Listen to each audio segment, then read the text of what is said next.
Hard's on a double though, and he finds a third to the smoke. It's just an ult.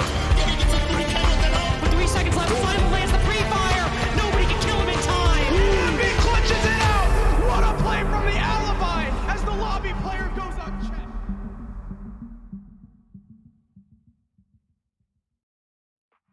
We've arrived, the final day, the final qualifier. It is the final match. All of others, they're starting to wrap up. We have arrived, John, at the final game, and it can involve one of the highest level teams that we've seen so far.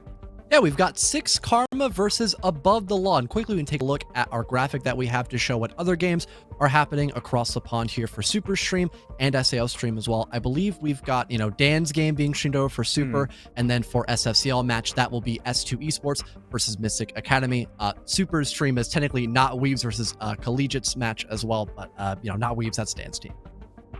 Yeah, he has the ability to go back and forth, do whatever he chooses. But I mean, some of these games have really started to come down to it. I think we've already actually found one team that has made it. Reality TV has qualified for SCS. So now these are the 3 final teams to decide who's going to make it. And well, 6 Karma, the eyes have been on them, honestly, the entire qualifier because, well, they've got a lot of notoriety to their name.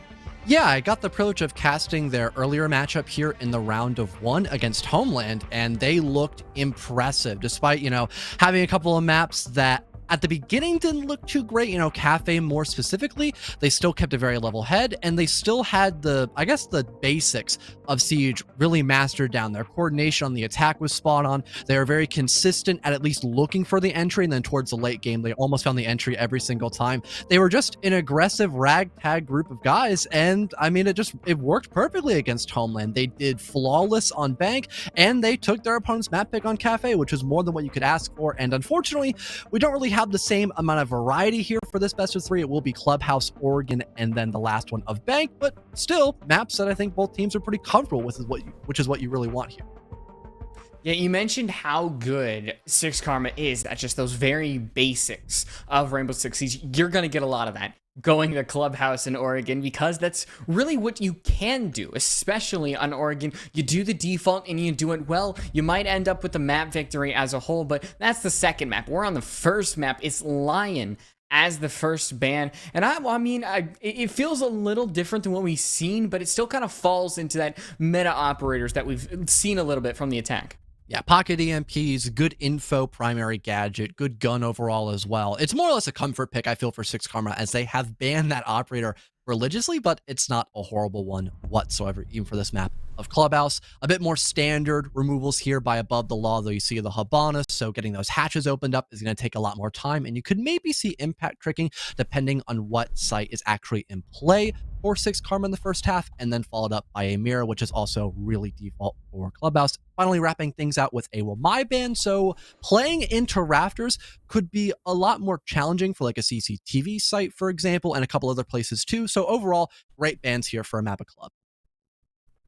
Well, it's going to be 6 Karma starting on the defense. They don't want to go to CC, don't want to go to the basement. Gym bedroom, which, I mean, shockingly, it feels like Clubhouse hasn't had too much of a change, but as time's gone on, maybe the meta has shifted a little bit more. Teams have shied away from the normal sites that we saw of CCTV, and it feels like they favored bedroom just a little bit more. I mean, do you think there's a main reason why? CCTV has just been a lot more challenging to defend, especially with the OMI ban as well. I just mentioned how potent that operator can be for just defending Rafters, which is one of the main attacking points for any team when facing that bomb site. So now that that site has become a lot more challenging in the current meta, it can just be dawned on to have Gym and Bedroom as that new secondary bomb site, since Church and Arsenal is still a favorite, and a lot of teams, especially in T3, haven't gotten too comfortable yet with defending Bar and Stage either. So it's just a reliable pick nowadays, especially with this lineup as well. You have a lot of good stall potential over by that CCTV and cash room extension, and you can also, depending on how effective Above the Law are at clearing out those hard walls, you can potentially allow a couple of funnels if maybe one of those two teams focuses on either that cash extension a little bit too much or that back way into Jacuzzi. But off the rip, you've got Above the Law trying to clear out garage as quickly as they can, and Aki, already finding one of those opening frags, just begins to fall away as he realizes he's being collapsed upon by the entirety of Above the Law. And a player to watch out for sure. Above the law, always have to keep that player in mind as Spy just tries to take the gunfight head on, ends up with a body in the ground. He's not the only one. It's 4 other players of Above the Law as... I mean, we are 45 seconds in. John, Above the Law, I think we saw 1 entry into stock, but is this a prophecy for what we are about to see in this coming match? You could say something along those lines. I mentioned earlier the amount of aggression that 6 Karma can ramp up, and that is just a perfect example for round number 1. They were having a pretty standard roam extension over by Garage, for example, that led to the first opening kill going their way, and everyone else just kind of joined forces and continued to just put down the heat once they realized where Above the Law were trying to push in from, and the rest is history. On round number 1, we get to see 6 Karma now attempt the base of floor bomb site, where I could imagine we see that exact same aggression by them, especially now that they have even better operators to help facilitate that roam extension. Not only the Azami to waste more time and resources, having those key barriers for stronger positions for the defense, but also Pixie on the Valkyrie to help with that info game and also maybe enable some of those roamers if they're given vital comms. I think one of the things about 6 Karma is a lot of teams, if you're not ready for them, they will absolutely run you into the ground. And 6 Karma are one of those teams. So Above the Law, I think they're really going to have to get adjusted early on, because if you start dropping rounds left, right, and center with really a very one-sided rounds, I think you can find yourself in a mental hole. Aki peeking from a different angle. He's going to be it's going to be a punch roll this time, not exactly the Dorish. Spy is ready for the repeat. They have to worry about one more hanging over by Blue, but that is still the head start that they really need to bounce back after that first round.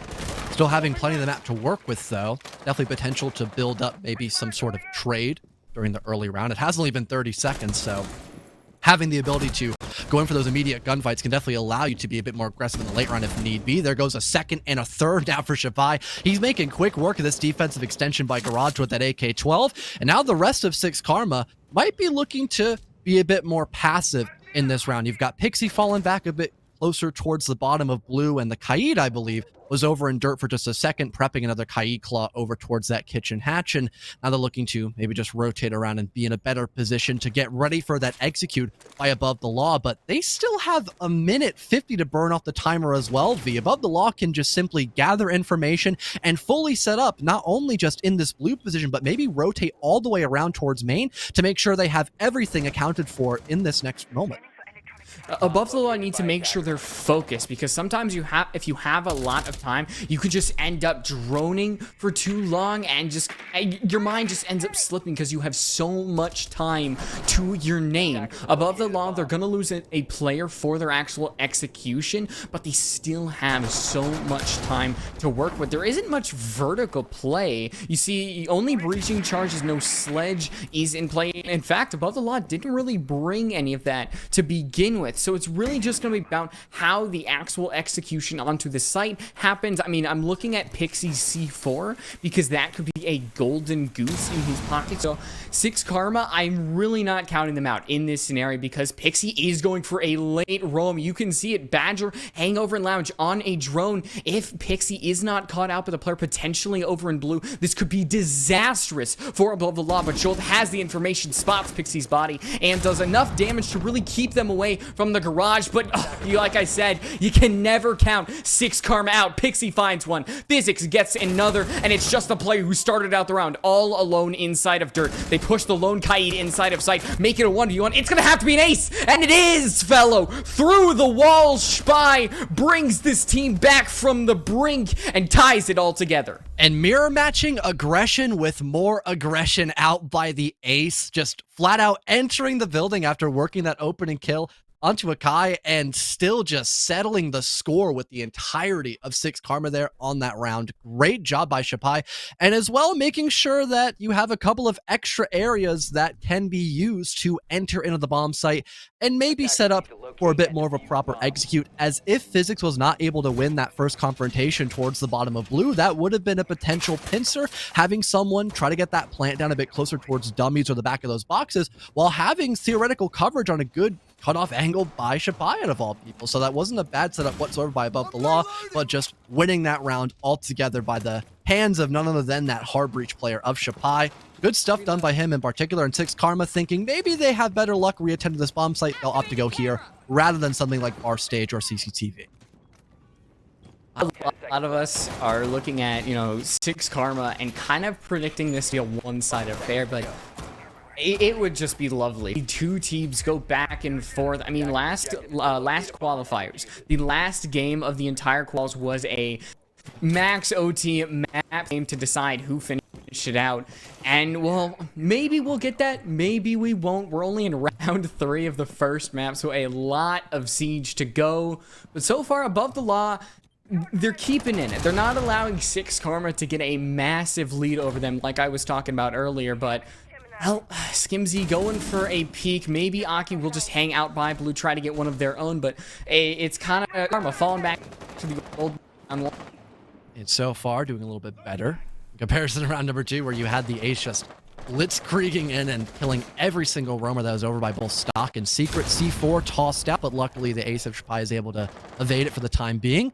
Maybe someone prepping to go for a run out over towards Stock. That'd be a really bold play, but it just might work out if the Ace is a little too distracted looking in towards that Secret window. But so far, nothing to appear as of right now, and never mind. We just caught the back end of that. You've got the Mozzie now racking up 2, a Kai on a heater for round number 3, as he's now entering in from the swamp doorway, locates Morocco, and puts a bullet right between his eyes as well. He's got a yellow ping on the thermite entering in, but can't quite confirm that kill. But at this point, it might be a little too late for Above the Law to start the killing department, as Badger only has 1 frag to his name, and he's got a 5-5 more, similar to round 1, funny enough to be. sometimes you have to watch a player and you're just impressed by how good they are. I mean, Aki already had kills. We all saw what they were able to do with them, and back at it with Six Karma getting a massive man advantage. So we'll see if Above the Law are really able to put up a fight even after Six Karma repeatedly gets these one-sided rounds. As we're heading back to Gym Bedroom, this is where Six Karma, I mean, basically walked over Above the Law before they even entered the building. So any changes would probably be from Above the Law, but I think that the first out for any, that seems to be the game right now for Six Karma. Just in general, making sure you can survive that first hell minute, I guess you would want to call it, against Six Karma. That might just be the way to go. Taking things a little bit on the slower side, perhaps, that could be a good remedy to deal with how agile Six Karma have been in this first half, and especially on a map like Clubhouse, where you kind of know the whole default strategy of really any team when they want to go on the attack. It can most certainly help enable where you want to be aggressive from the very get-go. I think we've seen the outcome of how a round is supposed to go from pretty much just 2 locations, V, throughout the whole first half. It's been pretty much just Garage and then maybe a little bit of Lounge heading in towards Blue. And that's mostly been it so far, heading in round 4. And we might just see the exact same thing because Six Karma, they're setting up in the exact same positions like we saw all the way back in round number 1.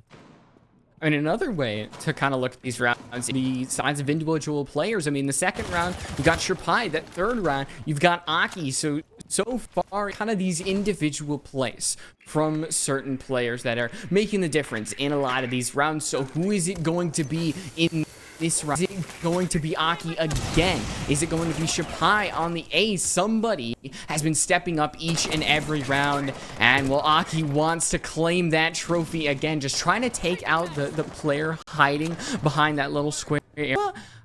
I don't know if they've actually been counting the round after really get to the player hiding over by Cash, over by Red, but I feel like Six Karma, Aki could easily be swarmed, but then again, I mean, they've got the skills to pay the bills. You never can really count them out. Seems like the fallback is just about brewing up here for Six Karma. Almost fully prepared to fall away. There was a C4 being prepped, though, by the Mozzie in case someone maybe goes around from Red. Could be a pretty interesting way to work a free kill, so to speak, while you're still trying to fall away and giving up a bit of that map control in the favor of Above the Law. Speaking of the attacking team, they're just about ready to get that construction single wall opened up as well, making that position a little more challenging to aid, not only from construction itself, but in case anyone's still playing over by Logi, for example. Now, you'd probably want to get that hatch opened up as well, but for right now, Above the Law, they're mostly just focusing on the interior of this building as Shiba sees the Mozzie going for the wide swing and immediately eradicates Aki from the equation. Well, step 1 done.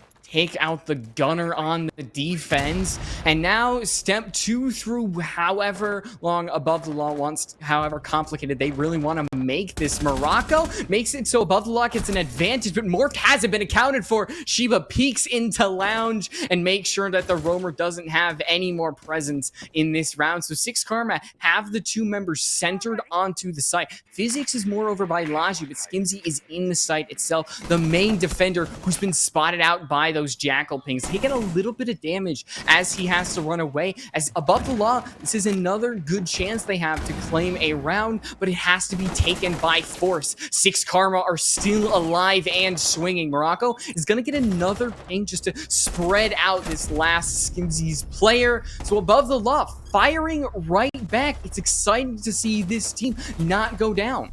And they were actually able to set up a bit more properly on that cache over clear as well. They didn't all just funnel in through garage and those outside window/doorways from both secret and stock. You had someone off the bat immediately getting that plat wall opened up. So if there is anyone over by garage, they cannot transition from that rafters window and get back towards that primary extension over by cache. They have to push him from the bottom floor. So a huge chunk of the map that Above the Law have struggled with in the past to get control of is now already at their fingertips with not even 30 seconds burned off the timer. Then they begin to transition their way into dealing with that primary extension over by cache, and 6 Karma once again have to give it up, not for free, but just in a usual way without finding any kind of opening kill off the bat. 6 Karma then try to remedy that. They have their main fragger so far in this game. Aki tried to go in for a swing, but they're shut down by, I believe it was Shiba, and they were just off the bat of that trying to work for refrags the rest of that round, and Above the Law had everything just managed. They had the flank being watched by someone playing over by main stairs, so they were, or red stairs, sorry, so they could find a trade almost immediately, and they were still just upping the ante on that aggression, now moving in from cache towards construction as well. Overall, a very decent round by Above the Law to keep things even. I mean, going back to the opening kill that you mentioned, both the rounds that Above the Law have won, it's been Aki who has died first. Whether peeking however long, they were staying alive. When Aki went down first, Above the Law were able to win a round. Interesting to note, they've kind of hopped off the roamer that you would kind of associate with them, instead going on the Kaid, having that TCSG, trying to play maybe the real defender up against Above the Law, but the Thatcher's just going to make it a little bit easier to get this wall open. And Electroclaw's going to get taken off, maybe thrown back on, but here comes Physics. It's a duo ready to keep this wall from being opened, and if I'm being honest, fellow, I do not see this wall getting opened. A great combo from these two. I mean, they have a Maverick. It's really only a matter of time before he starts using that blowtorch to get the wall at least open up to a degree. He begins to do just that. Badger trying to challenge with a run out here. With the help of that Maverick blowtorch, Badger in fact finds an opening kill onto the Cade. Once again, Aki dead off the bat. Now you've got the rest of Above the Law still trying to break down some of those K-Claws / Bandit batteries before they can finally get this plat wall opened up. In all honesty, as long as they still keep Raptors control, this should be a decent position altogether for 6 Karma, because again, that Raptors wall is still not opened up, but there goes a swing by Morocco towards double main. Shapai as well shuts down Morph, and all of a sudden there's total control by Above the Law. And one player of Physics remaining. It's just a pendulum swinging between these two teams, back and forth, back and forth. Physics spots the head, but can't take it clean off. A flawless, and this feels like it is, I mean, I said a pendulum, but that doesn't feel accurate enough. It's been like flawless round after flawless round from either of these teams. Well, heading down into Church and Arsenal, I did mention earlier how challenging a site like CCTV can be to defend, and we did see a perfect example of that. Once Above the Law were prepared to actually get that plat wall opened up, they netted a kill on doing so, and they also acknowledged that it was just the dock of Morph playing in the top of Raptors with not a lot of utility nor players to help assist him as well. They isolate that one threat and just slowly collapse in on that execute. Even if you didn't have Morocco working a pick, it still would have been roughly the same pace, I could imagine, for Above the Law, except maybe one more player to focus on who was maybe over by top red, for example, and not just that Bandit getting aggressive over by, you know, CCTV looking at the flat wall. So once again, the coordination top notch here by Above the Law, and now they've got the round advantage off of that too. So earlier on, when 6 Karma was playing, I think they were playing Homeland. Yep. Yeah, Homeland was up. Were they? I mean, they were up against Six Karma, I think, in the first map, one round away from getting to map point, and could not get there. So we've seen it before where Six Karma has kind of, I don't know if it's teasing their opponent, but making it seem close at first. And when maybe their back is against the wall just a little bit, that's when they actually start applying the pressure. But so far, Above the Law has been putting up a decent fight against this team. We'll have to see if it tracks over this map, over this match, because, well, I mean, Six Karma is a difficult team to take down. It's going to take a consistent performance from, honestly, all of the players on the board, and it starts with taking care of Aki over and over again. Got your Pie maybe setting up to work that first opening kill. Not too far away by stock. Drone does get destroyed, and got at least that lurker by Top Secret to fall away now. Rest of Six Karma is still in a bit of a roam extension, but that was mostly just the Melusi, and they did get located by a logic bomb, but I don't think anyone's there to confirm that information as of right now. But an Anox Skinner does go through, so maybe that Melusi might be a little more inclined to retreat, but I don't think that's the person who actually got located by the Jackal's primary gadget. I think there's still someone over by Strip. Actually, no. It was a guy. There actually is Skimsy by pool table instead to help this Melusi and maybe going for a bit of a bait perhaps when you have the rest of Above the Law begin to rotate around. Beautiful intuition by Shapai. I think he caught the guy trying to rotate around back in a Strip and just went for a blind fire through that double wall, and it connected perfectly onto Skimsy's body. That was so impressive by the ace. I believe he heard the phone call from Joel. Like, maybe it was faint, but it was enough to locate where Skimsy was heading, use that map knowledge, and get another opener for Above the Law. The execution, there's a lot of time on the clock for them to use. We saw that they were actually close to letting one slip through their fingers despite having a massive advantage and time on their clock. It's not as one-sided as it was before, but Above the Law still have an inherent advantage. Jolt's actually going to go all the way over, grab the cameras, which I kind of like. It makes it seem the defense just doesn't have a good time. The bodies are actually spotted, so Six Karma, they have to make a difficult decision and shoot out the bulletproof. Fortunately, a little less information to be used up here by the defense, but not a major concern in comparison to having, a Valkyrie on your team last time this site was in place. So not a huge issue here for Six Karma. What might be a bigger problem, though, is the fact they are currently down one player in comparison to Above the Law. Now make it two as Morocco creeps his way down by Secret and gets rid of that top fragger Melusi. Once again, Akai off the board, and he tries to go in for another drop shot towards Oil Pit. Thankfully, Morph can evade it as of right now, but he expects multiple people trying to dive bomb him from this position and needs to take that solo 1-for-1. He gets the job done. Pixie as well shuts down Badger. The Banshee going off, locates Shiba's position, and there's the crossfire by Six Karma. Perfectly coordinated, and now Joel has forced his hand in a 1vx position and has no time to confirm any of those kills to win the round. Six Karma ties back up, heading in around 7. And that's just that lack of coordination that hurts Above the Law there. You saw a zombie was stuck in blue between a rock and a hard place, or more importantly, 3 players all around, and yet still survived. I mean, they were far enough away that you couldn't have a true coordinated push, but still Above the Law really had all of these players in a pinch, surrounded, and yet still weren't able to, fire one after the other. And that's really what killed them in the end. Just keep having those 1v1s over and over again. I mean, it's a recipe for disaster anytime. It's how you lose 1vx's. It's how you lose winnable situations, is you don't play with your team. You don't take these gunfights as a team, and instead just, like I said, go for 1v1s. That was the bigger issue there, is not the fact that Above the Law were trying to attack from multiple areas on the map, but just they weren't really in arm's length to try to play for a trade. So it did allow Six Karma to get a couple of isolated 1-for-1s, which when you need to work picks like that, it is the best case scenario you can go for. But I did love that Above the Law didn't just try to funnel into one place of the map because they had only 30 seconds to work with. That was a, relatively speaking, well thought out push, and maybe if they had 10 more seconds or so to double back and make sure they timed that execute perfectly, that could have been a round win for them. It did look pretty good on paper until you had Six Karma able to get those 1-for-1s on lock. And a 3-on-3 half for the first moment of Clubhouse, not too bad, all things considered. So if Above the Law can maybe continue to have that aggression ramped up against Six Karma as they're now in the attacking half, things could still look to go their way on their map. I mean, when you're fighting up against a team of this kind of notoriety, and you take anything you can get, and Above the Law, now they're trying to actually maybe defend against this. You see the Kiba barrier designed to just waste time, but it's not really gonna do. The impact is probably going to actually get it done. Is yes, it does stop that reinforcement from getting broken, but I mean, you have that ace, you have the thermite. It only takes one of those Selmas because Skimzy was able to actually use a can opener, but actually Physics is going to dedicate an actual hard breach as Above the Law and 6 Karma go at it for a little bit. You do have Above the Law find the opening kill, but immediately Badger is taken out.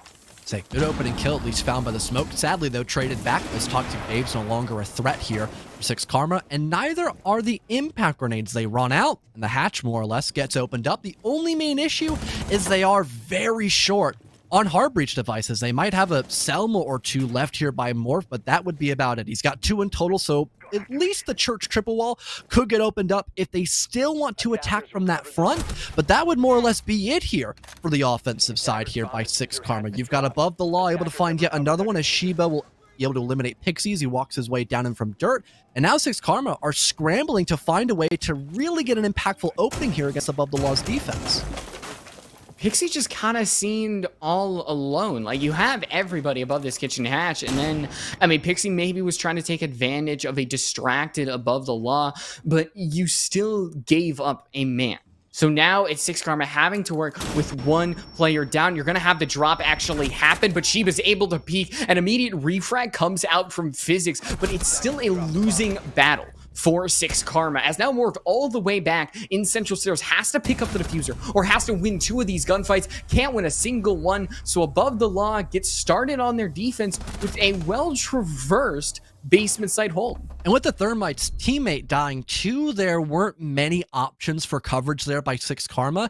Yes, the ace can watch pretty much every single person that would try to cross over, but if multiple people attempt it at the same time, it would be just a really big risk factor. So going in for at least 1 kill there for 6 Karma on the Thermite was not a horrible idea whatsoever, since there were just so many bodies that could be thrown at the problem with how well Above the Law were able to deny a lot of those hard breach charges from opening up other avenues in the map. That was the biggest concern, with having a lot of those impact grenades actually landing on the secondary breaching charges, on landing with some of those Thermite explosive gadgets as well. It just limited where 6 Karma could actually attack in those last couple moments of the action phase itself. That just limited what Above the Law had to look at. So they expected only a kitchen drop with everyone else covering the main stairs. So they were able to find a couple of kills here and there, keep that man advantage up, and just make sure 6 Karma could not be comfortable when attempting a post-move position. 10 seconds left. I mean, the 6 Karma, I've still got that Homeland game and how that first map went just in my mind, because this has been a duel between these two, but I'm always just slightly prepared for 6 Karma to really show their fangs, because so far it felt like they haven't been the team that we've kind of seen. I mean, Aki, ever since, I believe, round 2, round 3, they haven't found a single kill. They've won a lot of the opening death. They haven't really found any success in a lot of their 1v1 gunfights, and that's good from Above the Law. That's what I mentioned earlier that needed to be done. Shut down the person who's really making a name, as now you're going to have Shapai try to take out the player I just mentioned. Aki is ready for the gunfight. Not going to take any damage. Instead, doing some to Shapai himself, but just like last round, it's an immediate trade, and both Above the Law, 6 Karma, they lose one or the other, and I think 6 Karma losing the Twitch might hurt just a little bit more. Not a lot of major utility the Twitch could end up destroying, besides maybe some of those ADSs or mute jammers, but still, having that F2, a good gun put in the right hand, Skimzy would definitely fall under that leaf of someone who's very capable of hitting their shots and winning rather important gunfights towards the latter end of a round for an attacking team. The rest of 6 Karma looking to apply some pressure vertically, getting some of these long cutoff angles established. So if they want to set up for a post plant by the stage area, the defenders that are still up above cannot deny it and are forced to fall back down into the first floor and try to deal with that challenge directly, as 6 Karma, like I mentioned, still just setting up now, transitioning a floor lower, while also having the Sledge on a full-fledged rotate on the basement floor. Interested to see where he pops out for this final round. Making a marathon Right now, Aki going all the way around, dedicating a frag grenade just to take out the one castle barricade. A distraction, possibly, as we see the members of Above the Law, one hiding behind the stairs, one directly behind this soft wall. There's a lot of communication between these two teams. Yellow Ping gives some information of where Six Karma could be hiding, and Badger could open this round right up with a kill onto Aki. Nobody wants to make the first move. Fellow. Above the Law has that timer on their side, but Six Karma are just waiting for, honestly, the defense to really make the first move. As now a pretext of a gunfight starts to happen, but nobody actually engages in one another. It's a lot of pre-firing, a lot of holding angles, as now you're going to actually see the execution start to happen. Just trying to be that main distraction here. The sledge working down from the kitchen hallway. Nice shot landed by Pixie. Here comes a swing for Badger, knowing he has to kill this threat to make sure he can close that gap and maybe stop the plant from going down. Morocco follows the same ideology, can now look up through the hatch spots of the player, but needs the bailiff to get the job done, but he finds the kill into physics. Now only Morph is the last one to stand here in a 1v1, but again, that hatch presence, Morph has to rotate, somehow pick up this diffuser and try to get that plant down, but Morocco, he's got this round in the bag unless he cannot deny this case from being picked up, but that's exactly what happens. Morph has now rotated around, but there's little to no time, and Morocco's got info, whips the bailiff to attempt for vertical, and as he looks down, the Osa follows suit and looks upward, doesn't even try to stick that defuse, wants to find a kill through the floor but cannot connect it, and somehow the defense will hold on just playing on that timer. And the bailiff just felt like teasing Fellow. I like knowing that the peak was probably going to happen from the Osa. Choosing not to take the gunfight is the direct option, because with the amount of time on the clock, you know that as soon as it hit triple zeros, you wait just a little bit, they have to stick on that diffuser. So overall, Above the Law, it's very smart, tactile gameplay from them, using the advantages in the map control that they have to, well, get a 2-round lead up on Six Karma, getting where Homeland was, almost at map point on, well, I want to tell you, Six Karma's map. So after this, we would go to Oregon, but Above the Law first need to win the gym bedroom sign. Somewhere that Six Karma, they won handily in the first round, but struggled to win on the second time. So maybe with Above the Law, still bringing out that frost, they still got a lot of denial. This will help them just go all the way over and get them onto map point. And for Above the Law as well, that last round, gotta commend Morocco and Badger for being so willing to get their hands dirty. Those were like the only two options, trying to force away the sledge so there were less extra angles that Six Karma could have to cover that plant. And Morocco forced to work a pickup above so he could utilize that hatch to make sure the Osa could not plant comfortably, or at least the person planting behind the Osa shield, as there was no other form of denial like any yokai drones, for example. So Above the Law just had to do things the old-fashioned way by killing the planter with their guns, thankfully winning a couple of 1-for-1s along the way as well to force away that plant, and Morocco playing quite conservatively, playing off that timer, really making sure Six Karma are given no second chances on the attacking half. One more round win, we might just see map point favoring Above the Law, as they have been holding up quite well in their defensive half so far. Yeah, they're not giving Six Karma any room to breathe.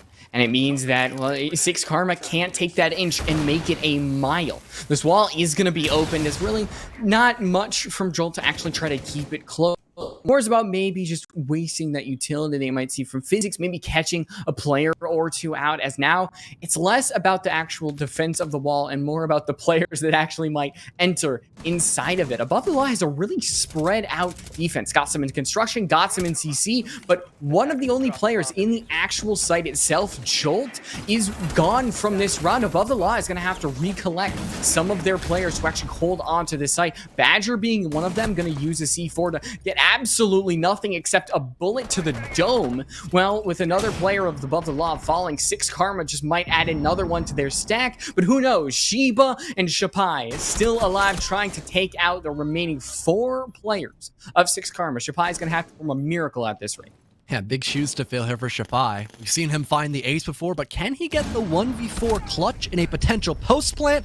Not gonna happen. Morph expecting that walk up from main stairs, gets the final kill for the counter, and Six Karma eventually score a round win on their attacking half off of being able to work that first opening kill and just continue that forward momentum, realizing that there weren't many reinforcements put in terms of players for that site setup.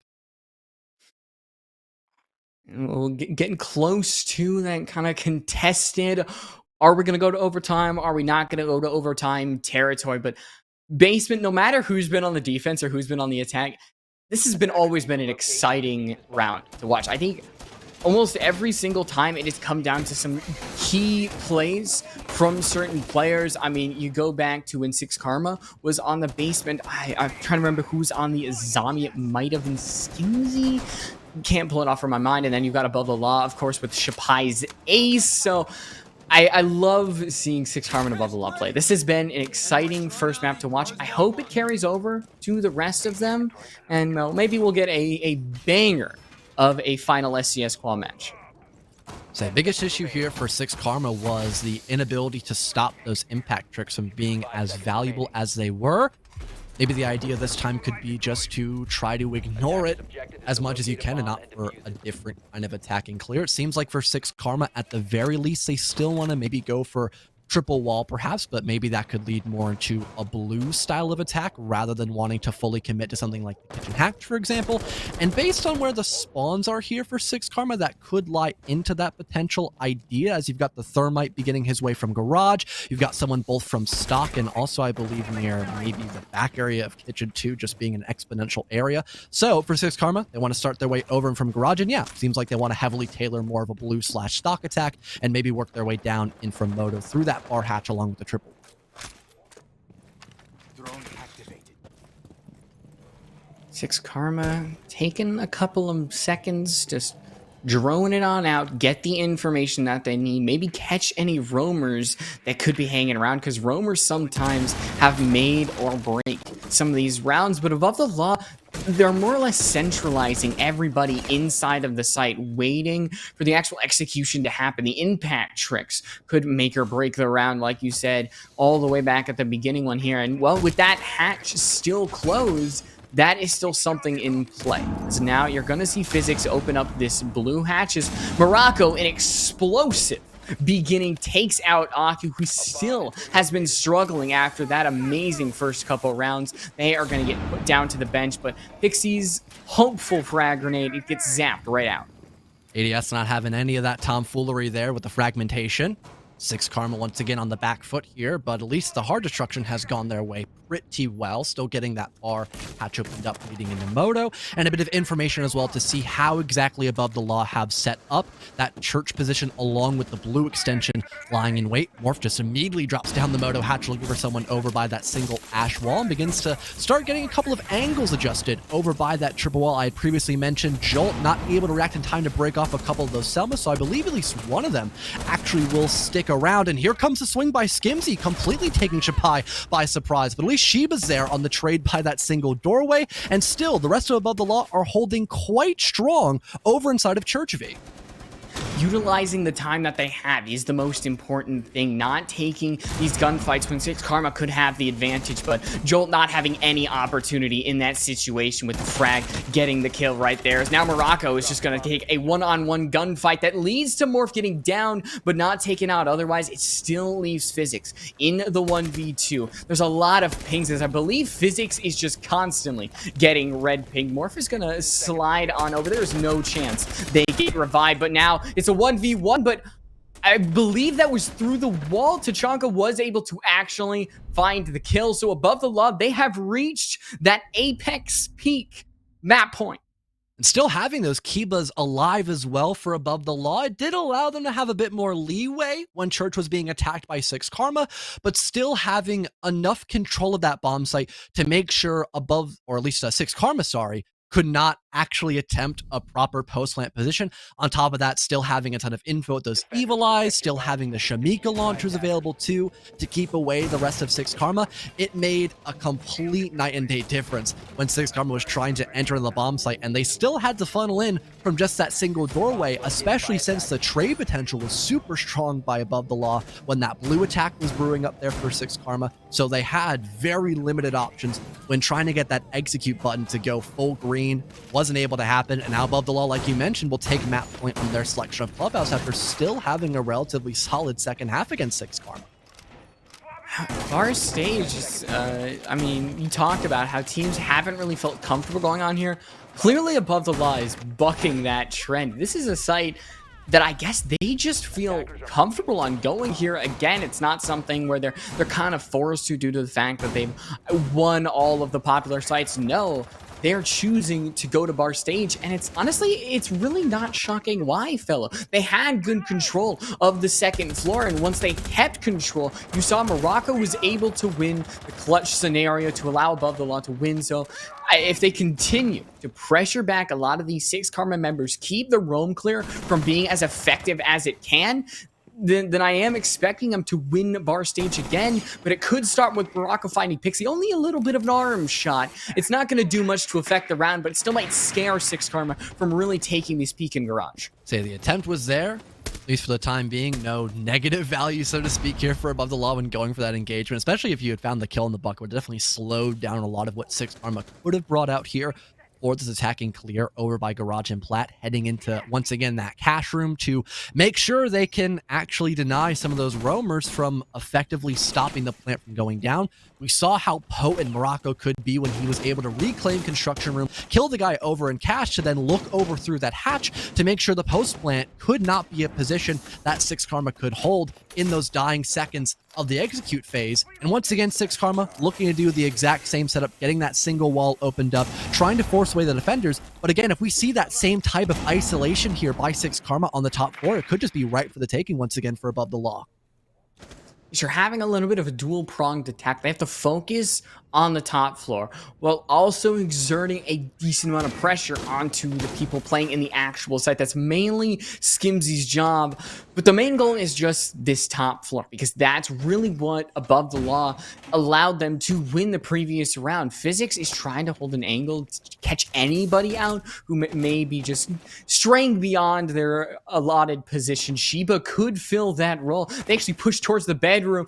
Well, that may be not so good in hindsight, as Physics was ready for that. But so far, I mean, Above the Law has the advantage in this situation, fella, because they have time, they have the map control, but maybe that could change right here. Jolt, no chance to respond as Akibil gets this round kicked off for 6 Karma immediately, followed with another one. This Sledge has started to find his groove, and it might lead all the way to a round victory as 2 more players from Above the Law stand between 6 Karma and the round victory. Not much left here to stop that plant from going down either, unless we see another miracle play built up for Morocco. Just waiting up above, having a bit of assistance by Sheba as well. They could maybe get this guy over by CCTV, but Pixie's playing this one in a rather passive way, having the stunts as well to keep back the rest of the defense. Goes for the double adjustment and connects onto both players up above to confirm another round win for 6 Karma. They hold on here at Clubhouse. I mean, at that point, it was just Aki. He did enough on the bottom floor that, I mean, their feet was, I mean, a map doesn't have legs, but in that scenario, their feet were literally swept out from under them because of what 6 Karma was able to do on that first floor. Above the Law attempting Bar Stage again.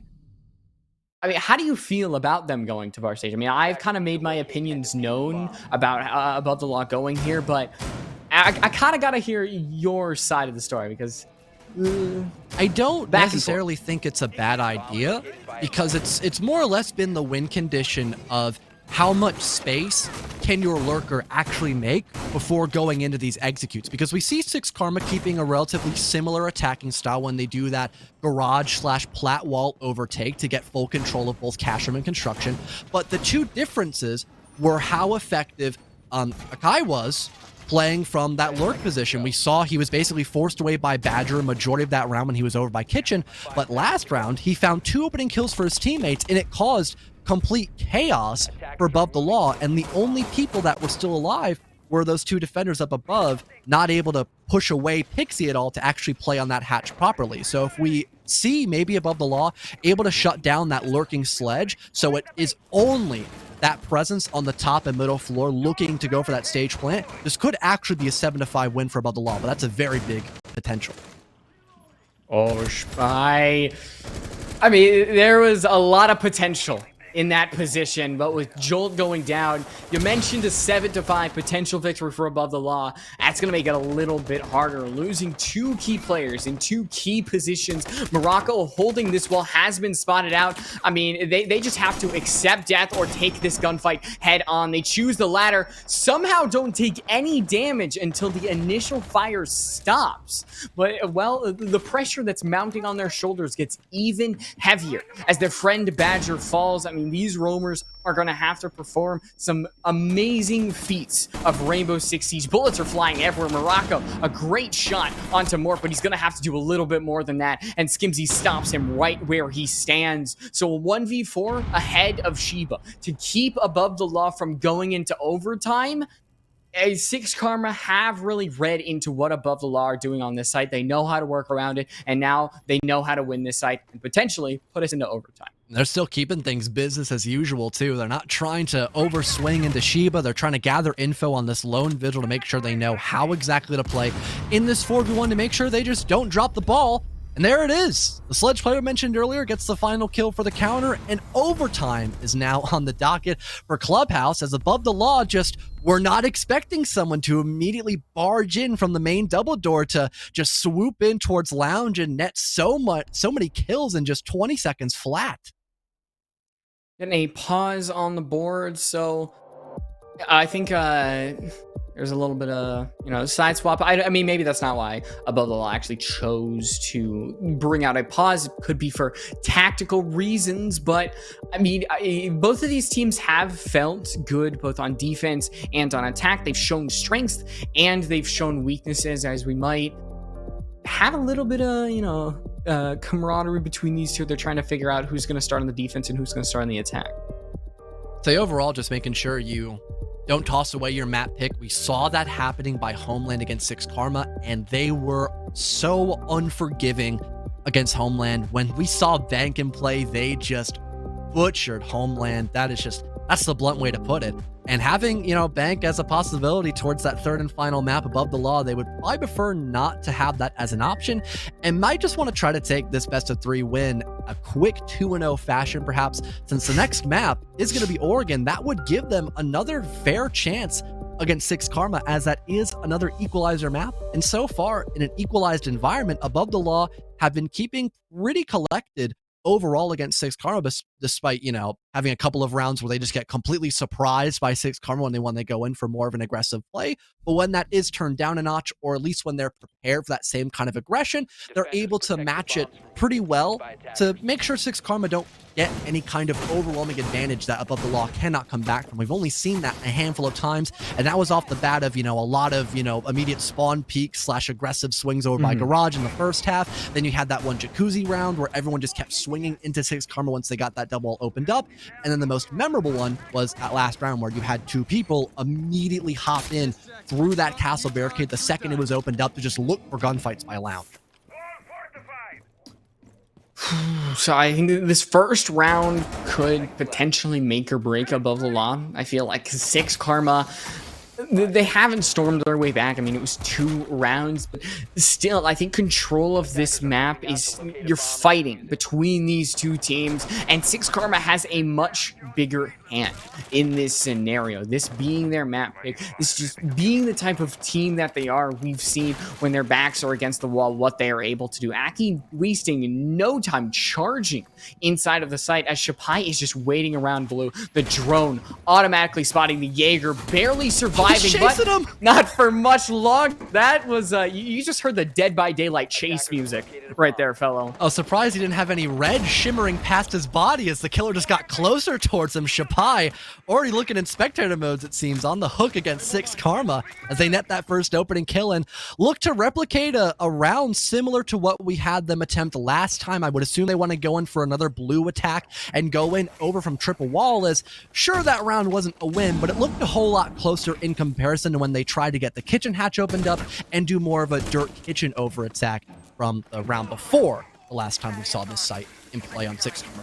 Attacking happened. Already having that opening pick and having a lot of map control to set up that verticality, it seems like this might be a good startup for Six Karma to just continue that momentum in their favor. Charging forward, man. Taking down Shapai. It is a good start. They have the one round, but it feels like they mainly sometimes could be a support player. Other players on the side of Above the Law have stepped up in recent rounds when it comes to actually finding kills. Just like when Aki was a little bit suppressed, you saw other players from Six Karma, Skimzy. Sometimes you saw Pixie really showing up, but now that Aki is back, really everybody is kind of activated in this scenario, and it makes it so much more terrifying to fight up against Six Karma. So now, with one player down, Above the Law is going to have to fight their way back, knowing that Aki is inside of Memo. The wall is trying to get opened up. There are a lot of bullets and utility flying back and forth, and yet somehow Above the Law are going to have to claim this if they want to continue in this map. There goes a drop by Physics, maybe leading that front over by Moto. Just narrowly misses out on an opportunity to kill the Mozzie as well, but the triple wall gets opened up properly, unlike the last time we saw this site defended by Above the Law. And the creep up now begins by Skimzy as well. Nade tossed out by Keat, lands directly on a Jolt's body. Here comes the attempt by Morocco to shut this down, but the C4 hits the wall and Skimzy hits him from the backside. Badger finds one kill onto Skimzy, but it might not matter at this point as he cannot close that gap with such a long angle against that AK-12, leaving just Shiba now in a 1 versus 4 post plant. So much time to work with here for Six Karma. So many positions they can hold to rat out this poor zombie just trapped in their own bomb site of Arsenal, and it might just not be enough here for Shiba. They find one kill, but it's quickly traded back by Physics, and Six Karma not only take the lead, but they take map point on Clubhouse. So much potential in that defense from Above the Law, but Six Karma's frag grenades, I mean, we've seen them get kills, but I feel like we haven't really noted on how many they are getting. Aki is opening up rounds with frag grenades, finding players behind these Kiba Bear. I mean, I don't know how many. I don't know if you've been keeping track, but it feels like at least 5 frag grenade kills from this select. So definitely props in his corner to give Six Karma the lead. Now going on to basement, Above the Law, I mean, it's going back to home. We talked about it before, but it's the best scenario that we have in this actual, the potential scenario that we have with Above the Law getting a lead, that Six Karma fighting their way back, eventually winning that map and winning the entire series. But Above the Law, I think their odds are a little better because they actually got to overtime. Unlike Homelands, we'll see if they can really get anything done with what they're bringing to the table. The Jackal, they're still bringing that double hard breach. The Jolt on the Thatcher, I think getting those hatches open. It's making it so Six Karma doesn't actually get anything done with the impacts is going to be the first really goal on the checklist. Definitely a fan of having Six Karma opt to go to this bomb site as well. One of the only reasons why they had lost, I'd say probably round number 2, was off the back of just purely Shapai and his just ability to be so mobile and always be just trading blows against... Okay, that's the first time I've ever seen that happen. Physics might try to reattempt that K-Claw and just, go around the rotate hole. That's a good idea. There you go. Siege moment there. But anyways, Six Karma, they lost this site on round number 2 off the back of Shapai landing a nasty ace. And then after that, they were able to close things out. They reattempted this bomb site and had some decent info to guarantee how exactly Above the Law were trying to attack inside for that blue clear, heading into kitchen as well from the bottom of main on top of that too. And they were able to get those isolated 1-for-1s, lickety split to still get that round as a win on the reattempt. So trying to bring out this site here on the potential most valuable round for Clubhouse, definitely not a bad option for them. They have a good history at this site.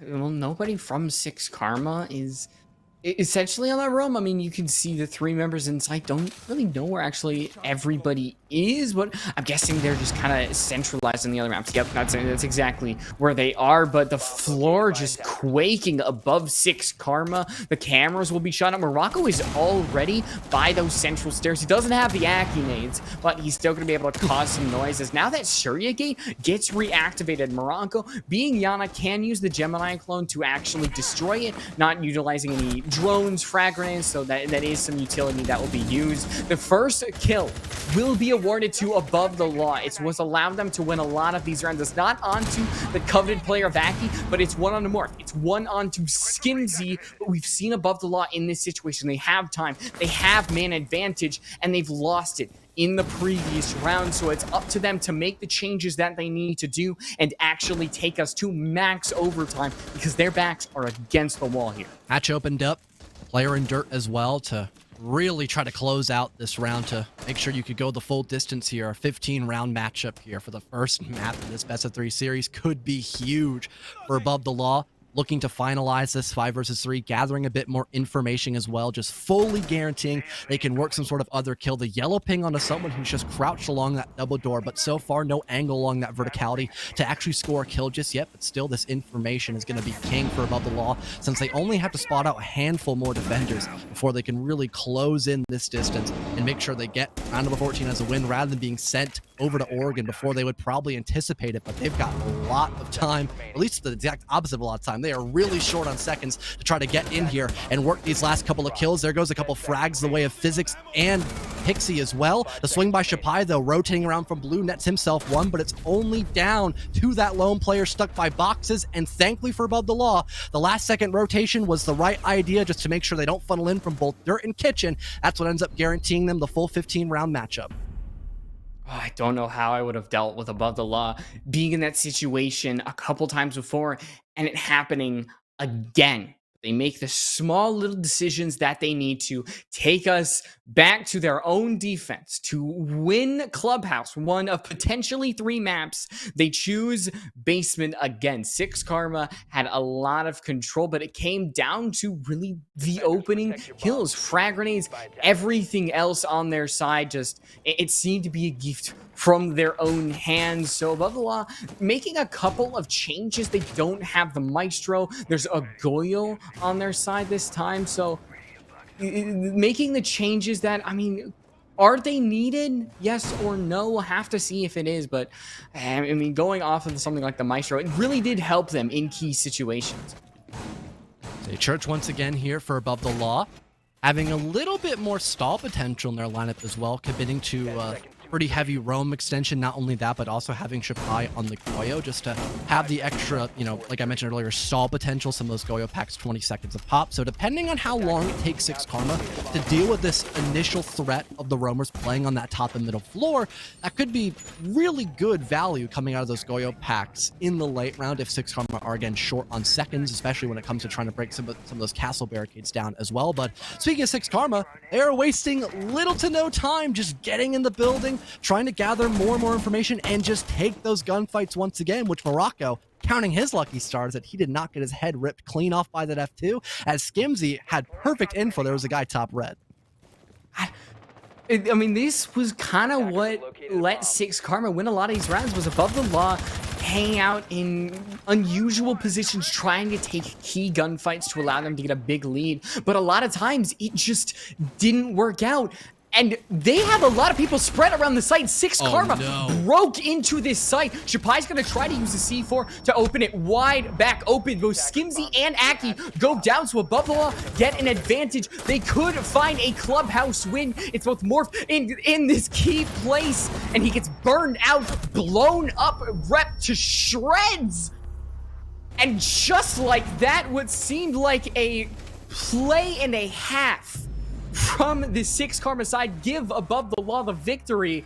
And what a round. The adaptability as well by Above the Law. They had put so much to that roam extension, but were still able to fall back down into the basement floor and stop Six Karma dead in their tracks before they could even think about setting up that diffuser, getting it on the ground, and maybe having a post-plant position in that 5-on-5 with a retake being required by Above the Law. That was a fantastically well done job by Above the Law across the entire field. They took the round flawlessly. You had Morocco scoring those first 2 kills. They get back the control inside of Arsenal Room, and then it's a complete death box over by the bottom of blue, because you have people in both Church and the opposing bomb side of Arsenal, and there's no other map control by Six Karma because they are just putting all of their stock into that rush play that Above the Law read into perfectly. An exciting match, fella. I mean, that was map 1, and Six Karma, they lost their own map pick. They have to go to Oregon, win that, and then maybe we will be going to Bank. But taking everybody a little bit by surprise is now, I think we're going to head to a small little break. We get equipped for the second map. Is now we got to prepare ourselves. We might be in for a long haul. We will see you right after the break. On a double, though, and he finds a third to the smoke. Just an out. Getting the 3K with an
We are back in action after that break, after what was a wonderful, exciting, whatever you want to call it, adjective first map. I mean, and max overtime, amazing last round. What more could you want from a map, fellow? Probably one that isn't Oregon, but I think between the two teams, it's take what you can going to get. be a good show. You know, it was an equalizer map that went to 8-7 a moment ago. Hopefully we get the same kind of spell and maybe Bank added in the mix too. If you want to see 6 Karma bring into that full 3 mapper, I wouldn't be really, you know, unopposed to that because I just saw them play on Bank a couple hours earlier in this broadcast and they did really good on Bank. So that would be a pretty fun map to see ending off the night here on SCS's main channel here. But for Oregon above the law, this is probably something they're going to be trying to rely heavily on. They want to secure this 2-0 victory. Again, it's another equalizer map. They can find the adaptability a little bit easier on this map because there's only like a handful of attacks that 6 Karma might try to do. And one of those attacking plays might be just to try to outright rush in a couple of positions. And now that Above the Law have had a whole map to kind of marinate and figure out how 6 Karma like to play, that could be something they're able to use as their advantage, obviously. I mean, you mentioned 6 Karma. Good on Bank. So winning it right here would be wonderful. As now we head into the map, what could be the final map between Above the Law and 6 Karma. Taking a look at the bans just shortly, I could imagine for 6 Karma, they want to go for a Lion removal. I know, shocking. Very bold today, aren't we, for your predictions? Then followed up with maybe like a Thatcher or a Maverick, perhaps. Nook makes sense too for Above the Law, as she is pretty good for Oregon. And also the way at 6 Karma like to play, they tend to have at least one person on a lurking kind of role throughout the round. So making sure that one of the best ops in the game to facilitate that lurk role is no longer a threat is a pretty good idea.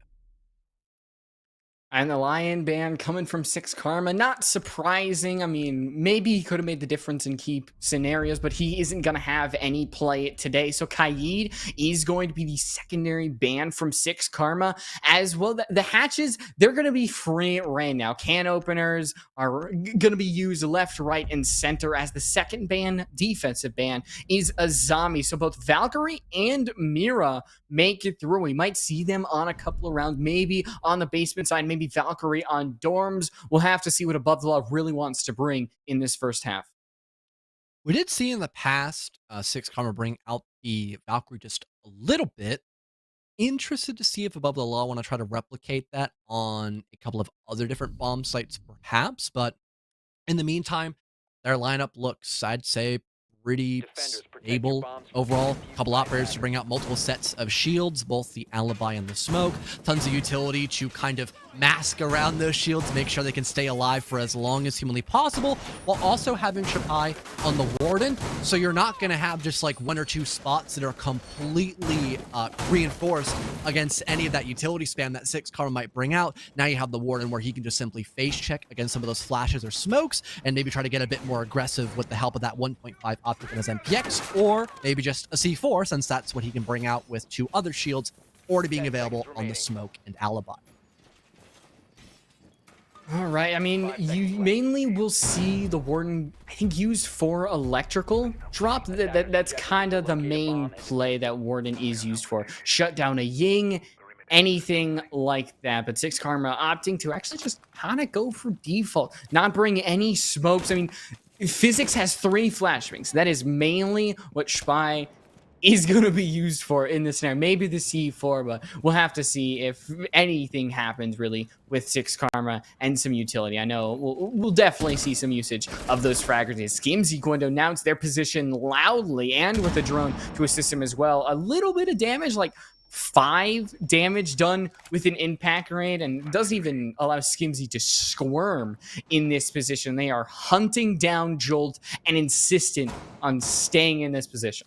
Wondering how long he's going to want to hold down that angle as well as Shapai across the way gets aggressive by Laundry Stairs and finds a kill. one of your only hard breachers, the Thermite of Physics, is now removed. So if you want to get some of those hatches opened up, it's going to be on the back of Kai alone. He's the last hard breacher you have for this position, and that might get things a little more on the weaker side with how Six Karma want to try to execute. Maybe still wanting to go for a backstairs and bunker clear. That might be the right idea for them, because they can still get that E-box hatch opened up. But besides that, they don't have a lot of other options to really work with here. Not moved. He has not moved. One single Like bit. a rock. Yeah, either Jolt moves or he dies at this point. That is something that has to be made. Is well, about halfway through the round, Pixie is insistent on dropping this hatch, but so far just kind of hanging around on the edge. Not sure if they really want to commit or not, as now there's a lot of time for Six Karma to work with, but Pixie will drop on the hatch, put some work onto Jolt, and now Skimzy will move. Eventually does get the kill onto Jolt. One through the soft wall, excuse me, but he's gonna have to do much more. And now with Six Karma having more find kills left, right, and center, a good first round for them, but a good first round happened in the previous map, and we saw what happened. And above the law, not necessarily doing anything wrong, it seemed. They had the first 2 kills of the round. They assessed where Six Karma were trying to attack from, but you had Skimzy just simply walk down backstairs, and the guy by the single wall was just trying to help aid anybody that was coming in from the E-box drop. A bit of a distraction there to help the rest of Six Karma get active in the round and still work for some of those potent pieces of the map that you needed to have that execute really thrive. A lot can be accomplished by just having pillar control and pillar control alone for a basement floor execute, and we really saw that point proved heavily by Skimzy as he found all 3 of his kills from that one position, and then morphed, hopping down, like I mentioned earlier, over by E-box, getting his double kill as well to secure the buddy ace for Six Karma and the round win altogether, with Above the Law not changing a single beat from the rhythm they had last time the site was in play, as they want to just reattempt the same thing. Still bring the same core set of operators. I'm still having, like, in my brain, Skimzy finding that one kill through the softball. So it's just a lovely little shot from them, looking to replicate what they had previously. I mean, Six Karma, it could go even better. You still had to put a lot of pressure onto Jolt, who maybe in a different world, a different timeline, just asserts their dominance on pillar. They actually push towards rear stage. There's a lot of bodies coming from one place or the other. It's Skimzy entering the same place at the same time, the same way they did in the previous round. Jolt is not going to get stuck in the corner like they did. They actually go towards Harry Potter, towards Blue itself. As Skimzy, instead of going down the stairs, really heads towards meeting, maybe tries to help out Physics or Freeze or one of those two. Making sure that no one's going to be as susceptible to someone just swinging up or down a staircase and finding an opening kill like we saw back in round number 1. Meeting room completely up for grabs. I could imagine the Habana is just moments away from wanting to get that hatch opened up, but they might want to start over by the main lobby area instead, utilizing those X-Kairos charges and rotating around across the map to either get the security hatch opened up leading to Freezer, or the meeting hatch dropping down in through E-box. The rest of Six Karma just still setting up a couple of rotate positions to make these attacking executes a little bit easier. And once again, Six Karma just looking to go for roughly the same kind of attacking clear, it seems, except maybe they have the option to actually work their way in from the back of Freezer. But Skimzy once again down towards pillar, lines up 2. Almost a triple kill for the Ana, but thankfully shut down by Badger. But the damage, it's most certainly being done in this round. Now you're going to have less players to really exert their dominance. You're stuck over by Laundry, over by Blue. Aki is still going to be breathing inside of Freezer, and Badger stuck in Blue only has that SMG-11. 3 smoke canisters really can't be used in this key situation. Maybe to obscure Morocco, but they get caught out by the player inside of Freezer and the players inside of the actual site itself. So another round given to Six Karma on the same site, and it seems that Above the Law still struggled with the same key situations, and well, Skimzy just opening it up just like in that first round. Maybe this will be their map. And it's exactly what I mentioned earlier of the main reason for wanting to get rid of that Nook. It's always been for Six Karma that they have some sort of lone wolf player who's on a bit of a lurk start to be that chaos maker. We saw that perfectly illustrated by Skimzy. You had the rest of Six Karma setting up for a freezer, maybe having some other people over by, you know, the blue bunker area, for example, as well to help aid later on. But a majority of their push was coming in from freezer, for example. So they had Skimzy across the map starting to create space, do a bit of damage, find 1 or 2 picks down below towards the bottom of back stairs heading into pillar.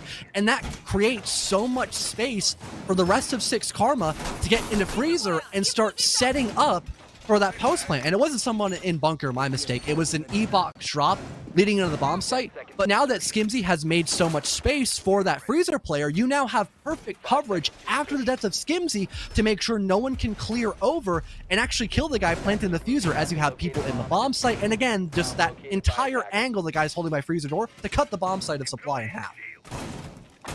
Morocco doing what Six Karma did all the way back on the first couple rounds of Clubhouse, peeking outside. Oregon, you have these small little areas. I mean, maybe armory window, master bedroom door can be actually looked out of, but the drone had spotted that Jaeger, so smart enough to actually back off. Above the Law cannot start this out with another opening death, especially that early in the round. As Above the Law, you have 2 players inside of Trophy.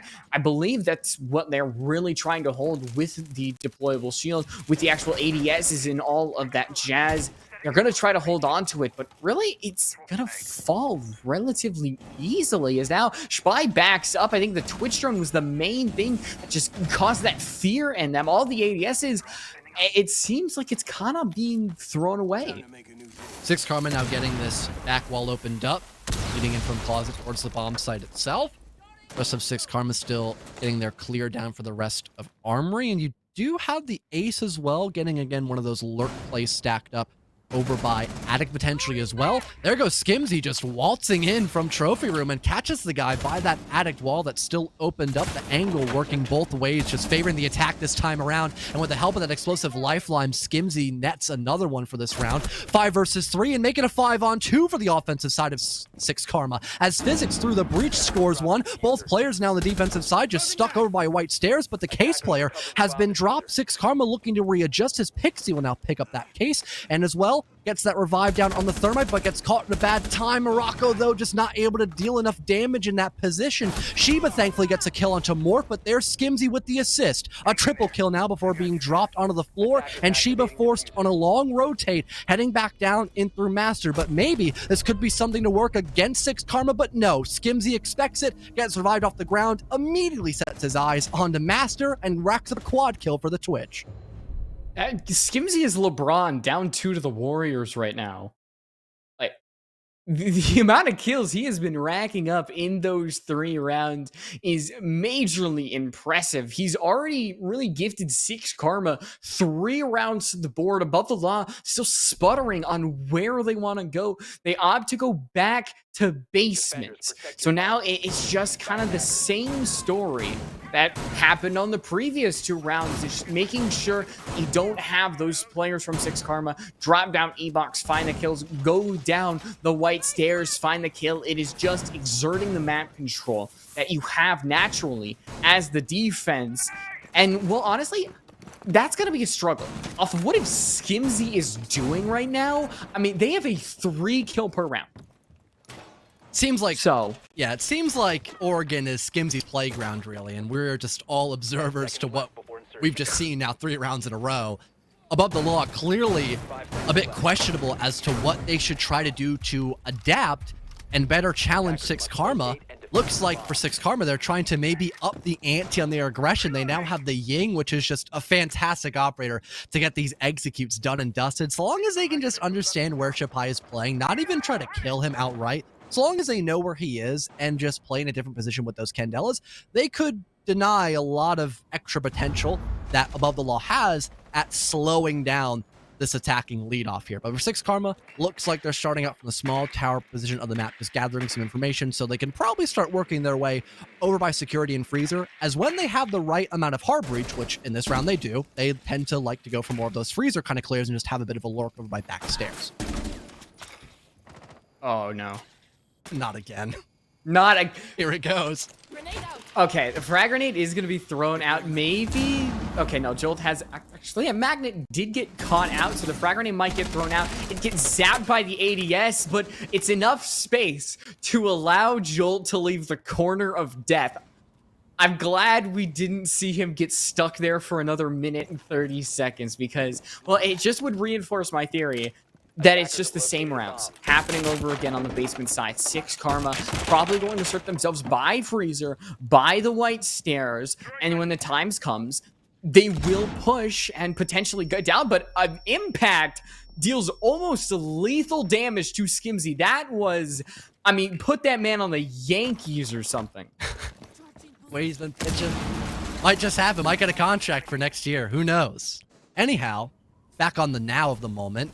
We've got Six Karma still trying to set up and formulate this execute from both the backstairs area along with maybe that freezer push down.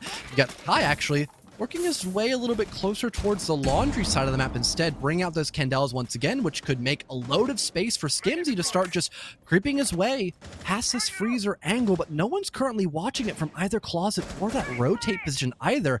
He might just be completely undetected by Above the Law. That could be a huge way for Six Karma to close down this gap, and there's the Candles to help make that space, but Shapai with the Warden is able to hard counter, but here comes the Kai once again. Nets one on the Shapai, Jolt swift on the trade. Here's the drop by Pixie, but it shut down almost instantly. And Six Karma, it looked good on paper, but the execute just couldn't be found off the back of the denial with the Warden, and Above the Law finally get around in their favor. I bring Warden on every single one of these basement rounds, and finally it really nets utility counter. Like, Six Karma, well, I think if they didn't have a Warden, we might have seen a different round, because I believe that was the sole reason that Shapai was able to get the opening kill onto Skimzy. And, well, I mean, when you shut down Skimzy, you might shut down Six Karma as a whole. It's like in the first round, they were able to shut down Aki. Above the Law was able to win a lot of the rounds in which they got the opening kill onto that player. So it seems to be the same kind of pattern. With Six Karma, they have an amazing gunner. And if Above the Law finds some way to contain it, they might somehow find a way to actually net themselves a victory. But, I mean, that's one round. Skimzy still has 9 kills, and Above the Law are still down 2 rounds up against this Mexican Pro League team. So you still have to ask a lot of them, as their Dorms defense did leave much to be desired. And they've only tried it once compared to Basement 3 other times. So we'll have to see if any of the changes that they make will really be the thing that allows them to win it.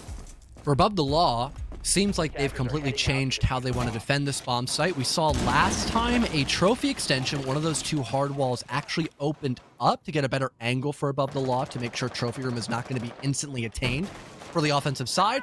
But since that did cost them 2 lives and a lot of general resources to their disposal, they're not going to opt to go for that strategy. Instead, extend a little bit closer towards the lower, or at least middle floor of this site. But off the bat, you've got the Capitao with a LMG just spraying on a Shapai, and the Mamai is already dropped dead. A lot less utility on the board, and a lot less players available for Above the Law once again, as Skimzy finds a frag onto Morocco as well. And this might be the dinner bell, honestly, for Six Karma, just to try to reset for a couple seconds, get a couple of extra angles opened up with the help of this hard breach from both the Thermite and Capitao, gather some more info, and then just look to try to close in with a 5-on-3 execute. And Badger lives scrambling. The Goyo canister gets popped by the Twitch drone. Badger has to back off all the way in Dorms. And now with 2 minutes left on the clock, only now will the smoke denial really be used. There's so much room, so much time, and 3 extra people on their side for Six Karma to work with. So Above the Law, it seems that their Dorms defense is still left sputtering. Shiba's all the way over in basement. Their presence is going to be announced by an explosion. And Jolt's Bolts really aren't going to be able to find anything. It's potentially a flawless round for Six Karma. Shiba could put a dent in that. They do take out the gunner of Skimzy, but well, there's an entire team left to go through. The reload is going to get canceled, but with a direct trade, Six Karma has 3 other players to spare. So now they've reached a 4-round margin, probably the biggest lead we've seen so far in this game. And as well for Above the Law, despite completely changing up how they wanted to defend that bomb site, Six Karma were still just opting to go for about the same kind of attacking clear. You get 1 or 2 people on a bit of a lurk to start getting that attack set up ready for the late round, or addicts, if I didn't say that correctly the first time. And then the rest of Six Karma are still heading in from main lobby to walk up Armory stairs. Everyone else is heading in from master balcony. So nothing really on the attacking half changed, because if it ain't broke, don't fix it. But now you still have those early confrontations being attempted by Above the Law, and Six Karma are still prepared to take them, as it wasn't really much of a difference in terms of when those gunfights were found between Six Karma and Above the Law. The only difference was just where they actually happened. But again, everyone just being so strong in the fragging department here for Six Karma, they are more than willing to take those gunfights at an early time frame, and having that momentum of 5-on-3, basically no more roamers left, and having every single avenue available to you to get that execute down, there just weren't many options for Above the Law to try to, reconvert that position. I like going to this tertiary site of meeting much better than Dorm, because it's clear that Above the Law does not have a good grip on this Storm site, but defending meeting is still really hard. Miyake's going to be on the Amara. They're going to be able to get this big tower presence early on. You can see just waiting. It's what Six Karma does best. They're so patient, and if they're patient enough, Spy could present himself. He does, but just immediately backs away. Doesn't get his head taken off for now, and instead it's Aki's head who gets blown clean off. So it is Six Karma without a player to really attack on this site, but they still have a lot of time to do. And well, if it's one thing we know about this team, they can really fight their way back.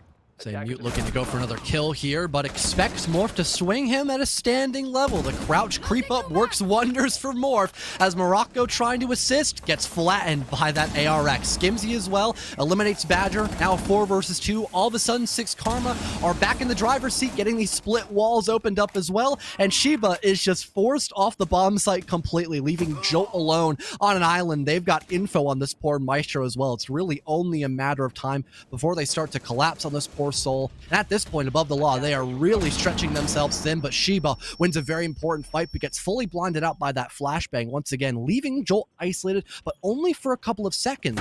This time around, though, Six Karma, they're completely rotating. They spot out that kitchen is up for grabs, and they try to plant in the B-bomb site rather than attacking A. A good call made, but Jolt manages to spot out Pixie as they're a bit overexposed in that position. Now 2 versus 2, but the wallbang is connected perfectly by Skimzy, leaving now just Shiba in a 2 versus 1 retake position during this post plan. Sure, he's not too far away from that diffuser, but doesn't have a lot of info to work off of. Nice shot landed on the physics, and now it's just Skimzy left alive in this 1 versus 1 turned around, but he might have the better angle on this Lamai, and he most certainly does. Six Karma, I believe a 5-1 split going their way, as they were almost perfect on their Oregon attacks, V.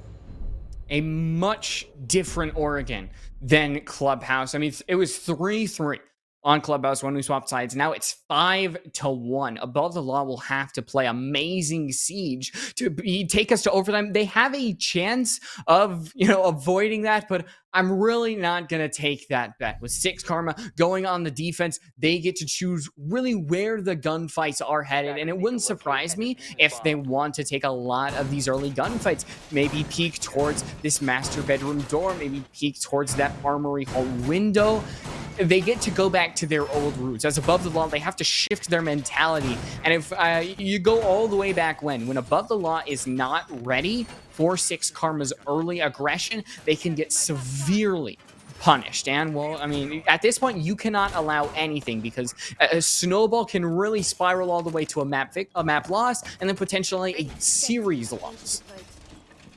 Have to see if Above the Law can maybe keep that same attacker-sided Oregon vibe going their way now, ending in around number 7. It does seem like a pretty tall ask here for Above the Law, though. On such a defender-favored map nowadays, it's just, this might be a potential to see Bank a lot earlier than what we had expected, but I still have a lot of hope in Above the Law, because again, Clubhouse, for example, they were very adaptable against Six Karma's aggression, just didn't seem like they were able to find their tune all too well on their defensive half, but now they've had a couple more rounds to simmer down, so maybe they could work some wonders here for this Kids Clear, starting out with both Shiba and the Maverick of Jolt to lead their way over in from Big Tower to get that Addict wall opened up at a good chunk of time, and they do locate at least one roamer playing by backstairs, now forcing him away, so they should get this wall opened up, no questions asked, but maybe not having any claymores could allow for a flank later on, but that's if Six Karma want to try to challenge that position. Yeah, Oh, there is the first bullets being fired. It's Aki on the roaming smoke. I mean, we saw one Rotero getting blown up. It's going to be the only Rotero in this round. As above the law, they have the first death and can't have any more than that because it could just be the nail, the several nails in the giant coffin that above the law has been presented with, honestly. Jolt makes a large hole on the left side, wanting to pressure this player out of attic. You're going to see Shiba potentially go for the peak, as now it's less of an attic hold from Six Karma. They're focusing on both sides at once, but Morph wants to really end it right here in this master side. The Yana clone is going to get destroyed, as Badger, I think, just barely avoids some damage from that MX4 Storm, but this walk-in closet gets open. This is something that above the lot need to really work towards getting open, but it's actually finding the kills that is probably going to be the bigger problem. Badger finds one of their own, but, well, you still have 3 other Six Karma player to work with now that Morph has fallen, but Aki pushing forward could completely take above the law by surprise. They spot the arm of the Thermite. Is the shotgun gonna find the second? No, Aki gets shut down by Jolt, and now as the bullets start firing, it's really up to this Maverick in a 1v2. I mean, perfect timing is well done by Aki to locate both those attackers playing off each corner, able to get them both finished off, technically speaking, as Badger is down, now leaving Jolt in a 1 versus 2. Looks to get a bit closer here in this confrontation, but can't quite do it against the shotgun SMG combination once again, and looks like Six Karma already punched their ticket to, at the very least, overtime on Oregon, as they have already secured 6-round wins, and it feels like we just got here, V. Above the law just aren't able to find any sort of opportunity against Six Karma to really get that proper advantage here. I mean, something that above the law did in the first map was they didn't allow Six Karma to breathe. That is happening this time, but the sides are swapped. Six Karma is really going ham, not giving above the law any time to think, any time to change, because these rounds a lot of times are just going quick, just like that. It's 2-4 tempo at this moment. And with Six Karma, I mean, now a 5-round lead. They get to go to basement, have the Mira. Above the law now, they're kind of resorting to different means. They're having the blitz. Might see a blitz rush along with a Ying. It's do or die at this point, fellow. And this is a really concerning scoreline here for above the law. I talked about how brutal Six Karma were on Bank against Homeland earlier today. It was about this brutal. Pretty much on par. Maybe Oregon's a little bit better for them for map number 2, but if above the law cannot find their groove on a map like Oregon, Bank might be just a complete nightmare, and I don't even know what you'd want to call this if Bank is a nightmare in comparison to that. But Ying Candles come flying out in the background here for above the law, maybe just to cause a bit of a diversion here, as they're still looking to clear out the rest of back tower before committing to blue bunker. And it seems like that has pushed away Pixie, as he might try to go for a bit of an angle leading outside from that top window, but just can't locate anyone to save his soul. Jolt finds the opening kill onto Skimzy, but at least Morph is there on the trade. But Shiba, again, hearing that Goyo above him, is expecting Pixie to walk back down the staircase and ends up racking himself a kill for this round. Above the law, take back that advantage, but Aki has something to say about that. Walks up the stairs once again and connects a shotgun blast onto Shiba's body. Now things are tied up once again, and only a minute has burned up the timer, and 4 people are dead. On top of that, one of your players that's dead is the Ying. The buckshot just really halts above the law's position right then and there. Aki has to leave a little present behind him just to make sure that, well, he doesn't have any followers behind him. But now it's kind of a refocus for above the law at this point. Morocco's going to do his best Skimzy impression as Yana holding on the white stairs with a frag grenade. But, I mean, you're trying to imitate a god at this point, as Skimzy doesn't have any say in this round right now, as we've reached the halfway point. It's about above the law. You could say this is about the best as they got as Spy. Huh. I know that if you get on the Rotero and then get off it, that is unique. It doesn't feel like it's like actually for utility, but it was for something. Maybe just rolling the Rotero drone through the drone hole to maybe break a shield if there's one there, just any extra utility. Getting a surprise charge blown off as well, what have you. Anyways, gathering info more or less about the elbow position, making sure it's clear so they can try to execute. But Kai is able to stop that dead in its tracks with the help of an SMG-11 and Toxic Smoke to really push away above the law. There's Shapai, though, with a good clean kill onto that previously mentioned Smoke, so things are evened out once again.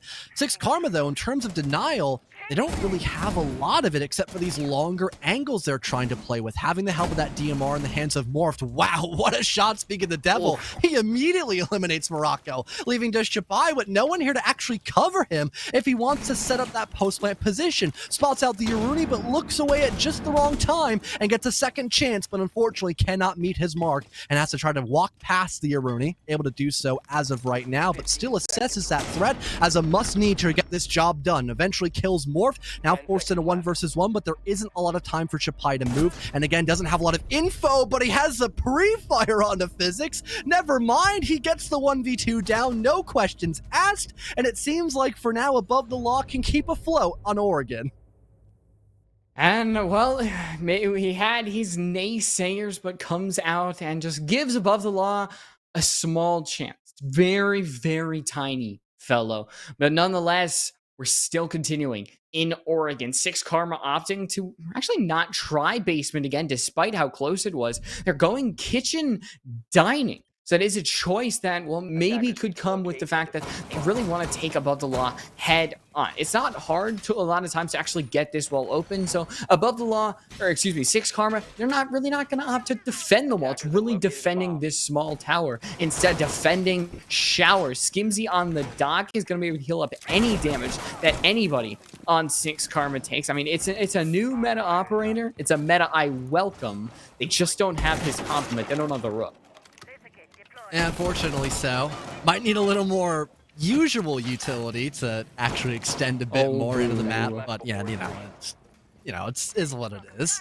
Still the dock better than nothing, I suppose. Also having the bailiff to help assist with some of those longer angles, just giving more opportunities for Six Karma to take a gunfight with some sort of advantage. Morph trying to bait away someone was trying to just waste some bullets over in through the garage itself as he made a fake melee hold to give the illusion that someone is spawn peeking there, but he's actually playing up above over by attic now, or at least barricading over that attic barricade, playing a bit closer towards the regular form's position, as Above the Law are looking to deal with that extensive clear on the top floor as quickly as they can so they can really focus on the bigger picture in the late round. So while we have this small time, I want to mention that we have found our second SCS squall. S2 has beat Mystic Academy in overtime on map 3, I believe, on a clutch from AMP. So we found 2. We have 2 more to go between collegiate connoisseurs, Above the Law, Six Karma. There are a lot of teams still in the running, and we're going to have to see who really gets there. I know that this map is probably destined for a map 3, so we're going to be here for at least a half hour, 45 minutes, before our final SCS teams have been decided. I think we have one more invite team that we haven't announced, but our qual teams, of course, is now Badger wants to give Above the Law. They want to end it actually here in this map, but Shapai just makes it a little bit harder as Skimzy finds a refrag. Still holding onto that top floor relatively well for Six Karma. While the Law looking to gather a bit more information. There goes Morph dropped as well. The Jaeger not able to retreat, but there is still one more defender up above. Up until now, Pixie trying to not waste away another life here for Six Karma. They fall a little bit farther down into the building. They can play much later on. Great shot by Shiba onto Physics. A bit more room being gathered up now by Above the Laws. They're looking to not only try to execute from that top floor, but also get a bit closer towards the back of meeting room and maybe that green hallway to go through that single doorway. Skimzy, though, looking to take a fight. He almost nabs it onto that Sophia, and on the second swing, Jolt and Shiba are there to coincide to confirm that kill on the dock, leaving only Pixie now looking to try to retake on this top floor. It seems like for now, Above the Law, they've got a bit of info on this player's position, so they might just opt to try to play in for this post-plant area, but Pixie reclaiming that top floor will salvage the round as of right now. They've got total case control. It's No three way. lining No. up. Look above! Above the Law cannot look above, simply put it, as Six Karma, with the help of that verticality, save Oregon and bring us to bank. It was a death factory. Fellow, literally one player dies, you bring in the next one. That player dies, bring in the next one. I mean, at least after the first person, we say, okay, let's take our time, figure out where it could potentially be from.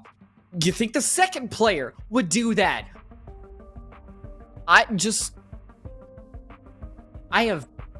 I'm blown away that that is how we ended that map after the previous round, and a great clutch. Yeah. You have that. And that Leaves a little bad taste in your mouth.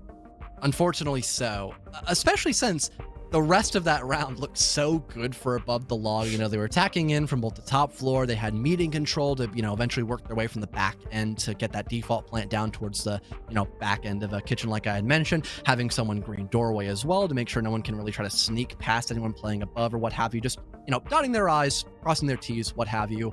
But then they just didn't slow down for a couple seconds, like you mentioned, gather that info if someone's above or not.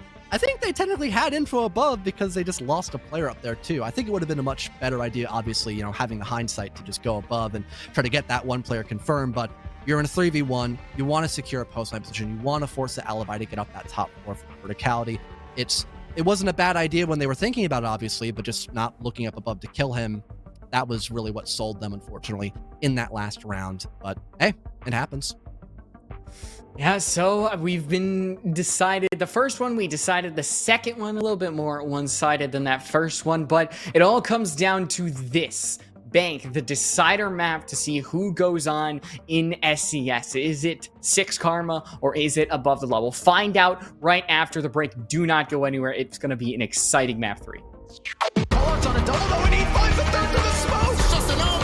Getting it to Hurricane with an ult. With 3 seconds left, final lands the pre-fire. Nobody can kill him in time. And he clutches it out. What a play from the alibi as the lobby player goes unchecked.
Pollard's on a double though, and he finds the third through the smoke. It's just an ult. Getting it to Hurricane with an ult. With 3 seconds left, final lands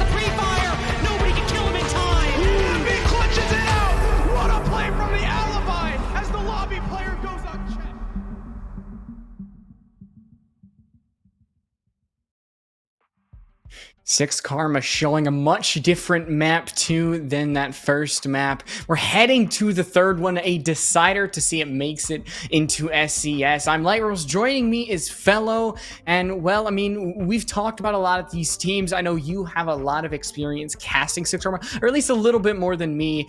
You got some opinions going into this one. I wouldn't say a lot of experience because I couldn't. Well, really yeah, catch I said them all more too than much me. during the open More than call. me. Yeah, fair enough. Fair enough. I did see them play on Bank a couple hours ago against Homelands, and they look surgical. If you saw any moment by Six Karma on Oregon, you add that into this little group, and then you just move it over and just change the name of Oregon to Bank. Like that's verbatim what we're gonna see most likely, unless I don't know, Above the Law have been like saving Bank for this perfect moment, and they just like not brought us to there at all throughout this second qualifier. I do not think that's the case though. So for Six Karma, this does look like to be their game to take and win, unless Above the Law can truly upset like they kind of did on Clubhouse. That game was really close. They still won it, but it wasn't upset. It was just a really close game, and they played better. Yeah, but I mean, we can theorize, but we can only know once we actually get in it. I know Six Karma, I mean, I feel like since the beginning, they've kind of been the favorites to win it. Just like reality TV was, they were able to make it in. Six Karma is still kind of that team, but I mean, Above the Law stands in their way, and I think they stand in their way a little bit more than we all thought they would. It's a little bit taller, a little bit bigger, but Bank is a different demon than Clubhouse or Oregon, because I mean, those two, they're, like you said, they're equalizer maps. Everybody kind of knows how to play them. Bank is much different. It's more specialized. It's rarer to see than a lot of these other maps. I mean, it's definitely, I wouldn't say it's like Skyscraper rare, but it's up there. It isn't a default map like you had mentioned, but it is a map most teams are like roughly familiar with, because you know it used to be a map that was really popular back in the day in comp, then it went away for a little while. Now it's back in action, so to speak.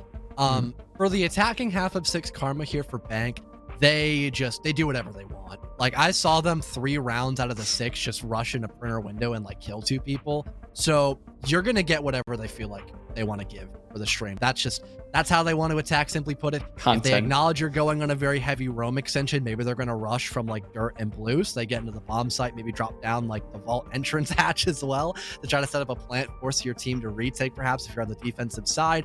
Maybe if Above the Law, watch a little bit of the VOD perhaps on like Six Karma playing on Bank, they might have a little more info on what they're going to want to do, but they were probably like playing their own best of 3 games at the same time, so most likely not. So this is going to be really awkward terrain for them to play on, and they've got to pray that they can somehow slow down, if not completely shut out Six Karma's aggression, because they will get aggressive. That is a fact for this one.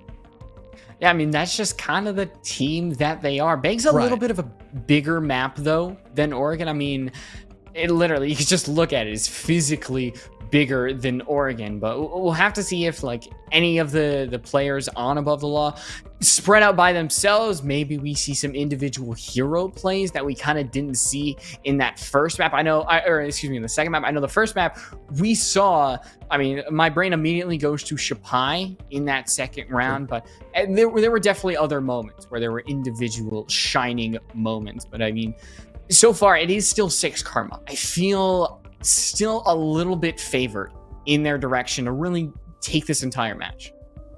Well, hopping into Bank just shortly, we'll get to see how exactly at least the operator bans pan out, and then maybe to see what site Above the Law are going to want to opt to pick and choose from. I could imagine that their general lineup is going to be pretty default, with not just what they want to ban, but what sites they want to opt to go for. Again, I'm probably immediately thinking of CCTV and lockers for them. Above the Law, yeah, their ban makes a whole lot of sense for Bank, and the team they're playing against want to get Nook, one of the better lurking operators, one of the only operators that still has grenades.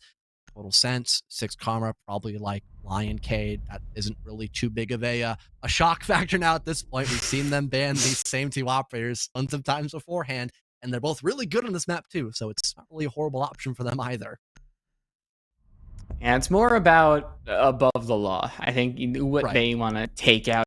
Mira and Valkyrie both have their place. I know Mira is a round defining operator if you can bring her in the basement. So if Above the Law potentially want to bring her in the beginning, nope, they want to take her out. So Valkyrie could have her time in the sun potentially, because there are a lot of places on Bank where you can just sneak them in these tiny little crevices and they can give you boatloads of information, especially on the basement side. That's kind of the definer. A lot of times you can put one in garage, you can put one in the server, and just give all the information out to your team. So not only will Above the Law bring the Valkyrie, they'll also bring the Pulse. So, I mean, buddy up at that point.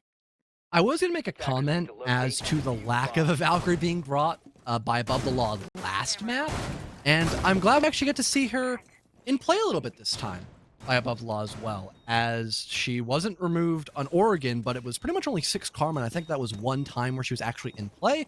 But now you have a pretty big emphasis on information by Above the Law, not only having both the Valkyrie and Pulse, but also having some Banshees as well.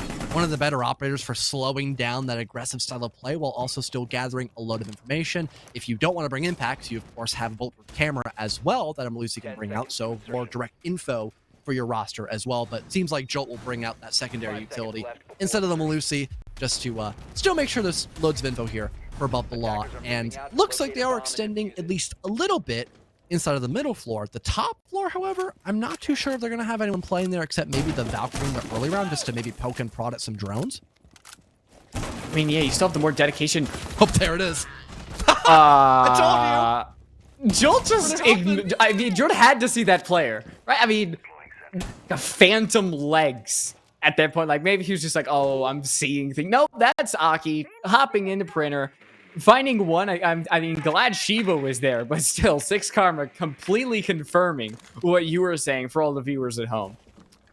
I mean, I warned everyone in chat. At least they knew that was going to happen. And as I threw it to you, I was like, there's surely no way he just hops into like 3 different people's I was thinking LOS. that too. And then he just like, nope, he just commits to it. I love the commitment by 6 karma for those kind of plays, just keeping Above the Law on their toes constantly. And, well, Skimsy tried doing the same thing, maybe creeping down to the bomb site, but at least the rest of his teammates accomplished that. They just hopped through the vault hatch, exactly like I talked about earlier in the game. The only problem, though, is that they don't have case control, but at least they have the man advantage. Sheba lines a triple kill, but it's finally dropped down, and Morocco has to guard this diffuser by Marble in a 2 versus 1 with 6 karma, having plenty of time to gather info and guarantee where this guy is, and they've got util to push him back. They could just pick back up the diffuser and then force a retake, perhaps, against Morocco. But he's currently trying to lie in wait, spots out another attacker. There goes the 0 eliminated, but Physics does recover that diffuser, so maybe he can get this plant down and force the hand of Morocco a little bit further.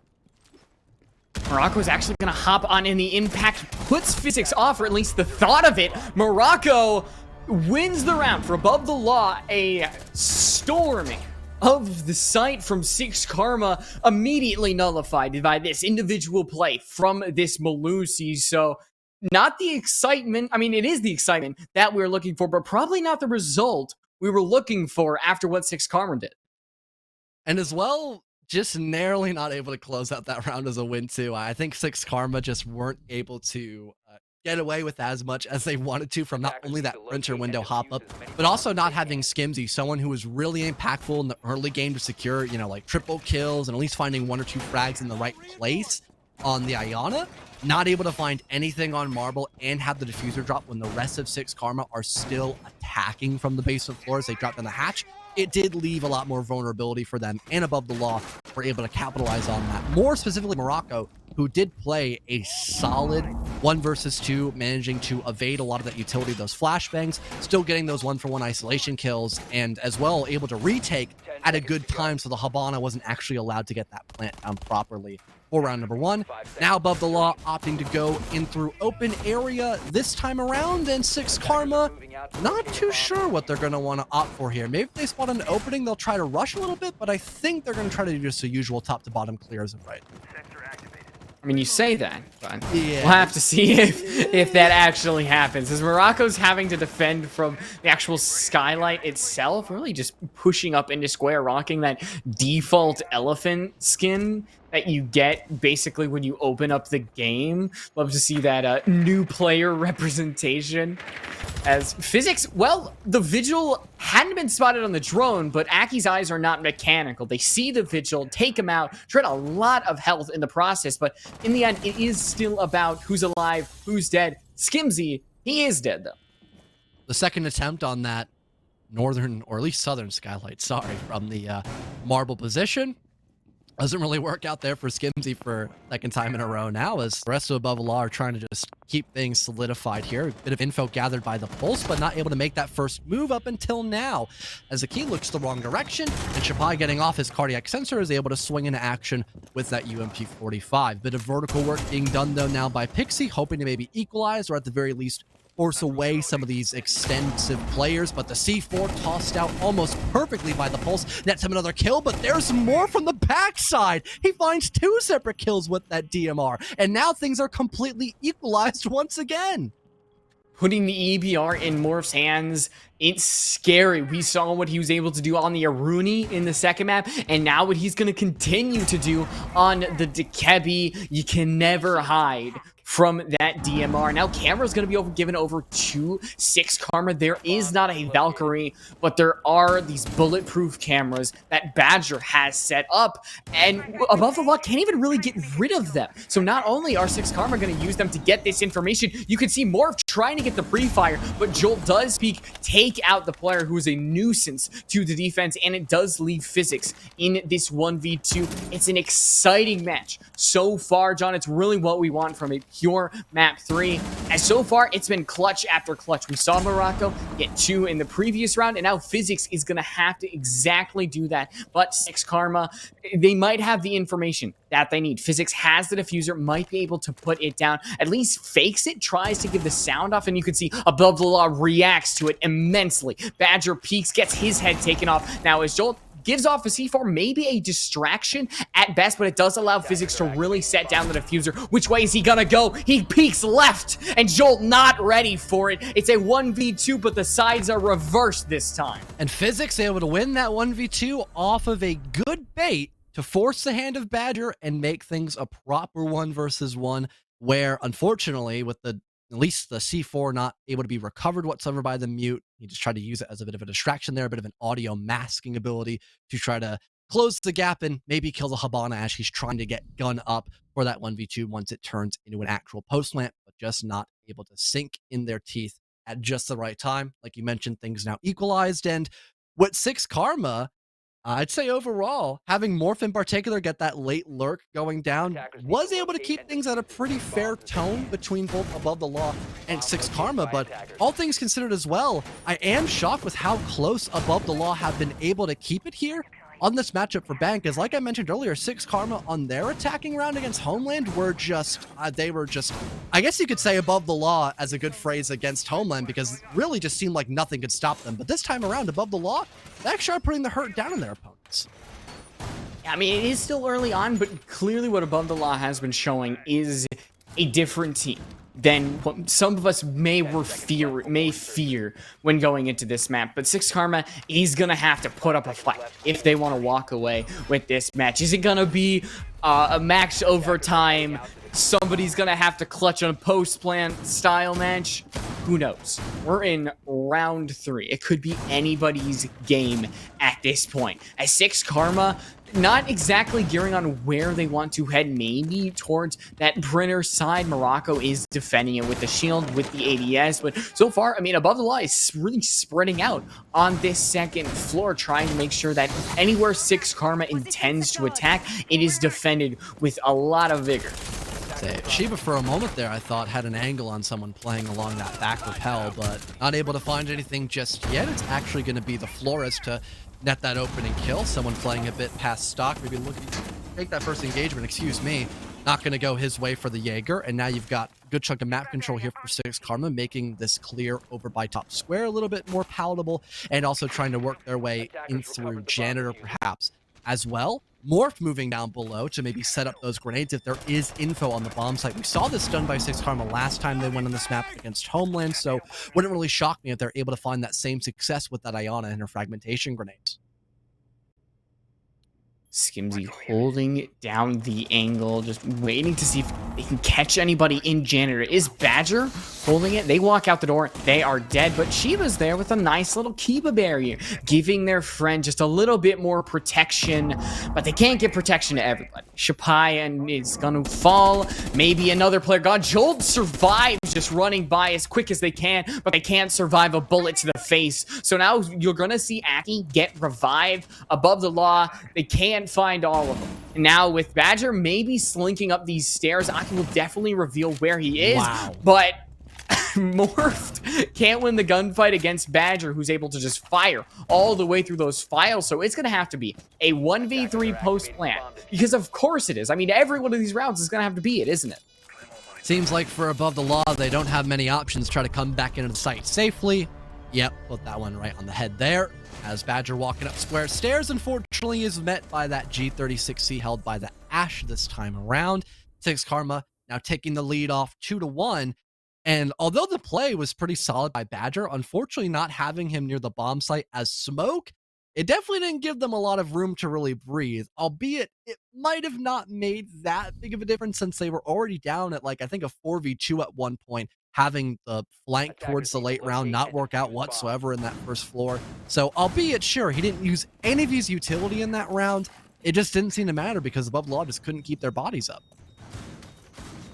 I mean, at the end of the day, that's what Rainbow Six is. It's TDM with an objective. I mean, you could say that about like every tactical shooter, like CSGO is TDM with an objective, but it still matters that you got players alive to actually work that objective. So Above the Law always need to make sure that they are taking these gunfights with equal positioning, never really trying to take these unadvantageous gunfights. Because right now it always is Six Karma just getting the lead when it comes to opening kills. A lot of times it's just Above the Law. I think it's every 3 rounds they have gone down, and they've been able to get one, but even that was a 1v2. So Above the Law may still find themselves in this map, but I still feel like it's very thin. Like they're able to stay alive for now, but Skimzy was prepared for by Sheep. Not really having the best of games so far. He's lurking the solo plays, not going the way of Skimzy whatsoever. Shiba able to get the one-up onto him. So rest Six Karma looking to start out their attack from top floor of square and maybe a bit closer towards the ATM side of the map instead. Get some of those hatches opened up and maybe just try to hit the side as quickly as they can afterwards as well. You've got at least the Ash of a key trying to fill the gap maybe that the Twitch was trying to work for originally. And they find a trade on Badger. So again, those toxic smokes not really being a factor in this round, but still a good chunk of the map to be cleared out as Morocco hasn't been forced away just yet by Six Karma's clear. A lot of vertical play being utilized by Six Karma. This basement site isn't something like Oregon where it is really just locked down. It's important to have some sort of vertical presence because you can really root out some of these defenders. Morocco gets roamed out, is just really trying to do their best Neo cosplay. Just crouch, duck their way through all these bullets. He takes a little bit more damage, but for now, he's able to survive. Waste time. And that's a victory in the end. As long as he could just continue to waste time, he'll do his best job, but in the end, he does have to fall. Jolt, though, is going to make that victory by Six Karma completely nullified by his own kill. So Above the Law still staying in this round, but I think the time is something that you gotta keep your eye on because Six Karma, they have taken down Badger. So there really isn't much plant denial from the defense. Looking to see where they want to try to execute in from now. We've got the Ash of Key still maybe looking to go in for that solo play down from server heading into CCTV room, while the rest of Six Karma are still trying to play off of these hatches, having Pixie looking over the just previously opened hatch done a moment ago from admin heading into the bomb set of CCTV room, and Physics still trying to get a couple of extra hatches opened up before rotating now down in through server room. Maybe looking to just go for a default plant instead. There are a couple of long angles that Above the Law are trying to use to their own advantage, and they have two separate C4s. Sheba's gets tossed out, but it's way too wide, so Fizz will dodge it with relative ease, but he can't really dodge the bullets here. Pixie eliminated. Sheba finds a kill into Physics on top of that too, leaving just the Ash in a 1 versus 3 with not a lot of time to get into the bomb site and maybe work some of those kills, trying to rotate around. They only have 7 bullets in their magazine, and they just get killed through the hatch above, wielded by Jolt, rocking the UMP-45, and Above the Law now 2-0 on their Lockers defensive holds. But Aki wishing for the days which you could switch your gun's fire mode to like single or Just burst. go for some one taps. Yeah, get the best utilization out of those 7 bullets you can. It was done, a dude, from the start. Once you had the kills from Jolt, it just spiraled on from there. So Above the Law winning that defense, and I think that's the round that they really needed to win, and they won it fervently. They won it very handily through players alive, really keeping Six Karma away from the bomb site, because once I saw Physics kind of getting that diffuser down, that round could have really gone 2 ways. But Above the Law played it calmly, coordinatedly, and well, now they're tied up with 6 Karma. Each time that any of these teams are they get an advantage, the other one just comes swinging right back. It's what makes an exciting match. And well, Above the Law, now they're actually indicating that they want to hold upstairs. We haven't seen, I mean, we saw the hold on open area before, but it was really more about the actual site itself when it came down to the execution, what Above the Law was able to do. I mean, and even in the end, they still lost it to 6 Karma. Morocco for a second was maybe trying to tease a spawn peek there, but thinks better of it, instead just giving the false illusion of one against 6 Karma. Seems like for their lineup, they probably would want to try to attempt to get some of that top floor control work, some vertical, since they once again have Pixie on the buck. And Skimzy, despite dying in the first couple seconds from that dirt walk up, they attempt it once again, expecting a lot less players to be looking in that direction. So they already get to the top of blue stairs for free, and might be able to help assist anyone who wants to clear out that Archives position, and also look for a couple of kills in the early round in case someone maybe overexposes themselves from this double door. And that's exactly what happens, but against the Alda, doesn't matter if Badger tries to overswing. He's got a better gun just to rip you to shreds, and it's almost another kill lining up now for Above the Law too, since a key loses a bunch of HP, and the same thing can be said for Physics, as he is just gasping on for dear life. Morocco hiding in the corner, though. Maybe Morphed could be the next victim. He just barely misses the head. He has been a headshot machine with that DMR, but he's going to have to kind of do a lot in this round. As now Morocco is going to sneak towards the red stairs. There is going to be engagement. No bullets connect for Morocco, as now just hiding behind a pillar. An impact goes out, but it doesn't deal enough damage. Unfortunately, Vigil goes down. Immediately refragged by Sheba, though, so it doesn't sting too much, as now Physics tries to avenge the Dekebi, filling in for each of them, but Physics really isn't in the prime position to do this. The health that they have, the diffuser is in their pocket. 6 Karma, I feel like their chances, if Physics goes down, just really fall all the way to 0, especially now with Aki gone, but Physics' head stays on for now. And now that we're able to walk around, use their buck as their friend, and still give 6 Karma a chance in the round. Is he looking to take that gunfight, but ooh, Jolt just gets the better of him. Now Physics, who was already so battered away earlier in this round, is looking down the gun barrel of a 1v4 position with not a lot to his name, especially the amount of health he has left on his character too. Sure, there's plenty of time to maybe get some of those isolated 1-for-1s, but Above the Law, they're not really too isolated from one another as a team. Sheba, the final nail in the coffin there for that round, as you've got at least the side of open area now finally working, as they keep a level head and seem to adapt against the aggression of 6 Karma very well. And so Above the Law choosing, I was going to say choosing not to go to CEO because they had flash tellers, but that's where they're going to be headed. Only going here once before. This was 6 Karma's best round by far. They kept a lot of players alive, were able to really put Above the Law into the ground from the beginning, really. So a change is needed from Above the Law. It's what they were able to do in the previous couple rounds. So, I mean, getting a 4-2 advantage up against 6 Karma on the decider map to go into SCS, I think that is a play that, well, it could be defining to go up against this team at half. And for 6 Karma, I'm wondering if they're going to want to try the same strat of just trying to get in through a stock as fast as they can. Wouldn't it be a horrible idea, especially since, again, they have the Flores to force away a lot of that utility, like the repair, or not the repair, sorry, the keep barriers. With the help of those Rotero drones, had a phlegm in my throat there, so I had to take a second to pause. But being able to break away some of that utility to keep away 6 Karma, in theory, could be the right recipe to once again just have that same amount of control over by Square, making sure no one can be as proactive by Janitor, for example. But they also have the right tools if they wanted to go over, for example, through Elevator too.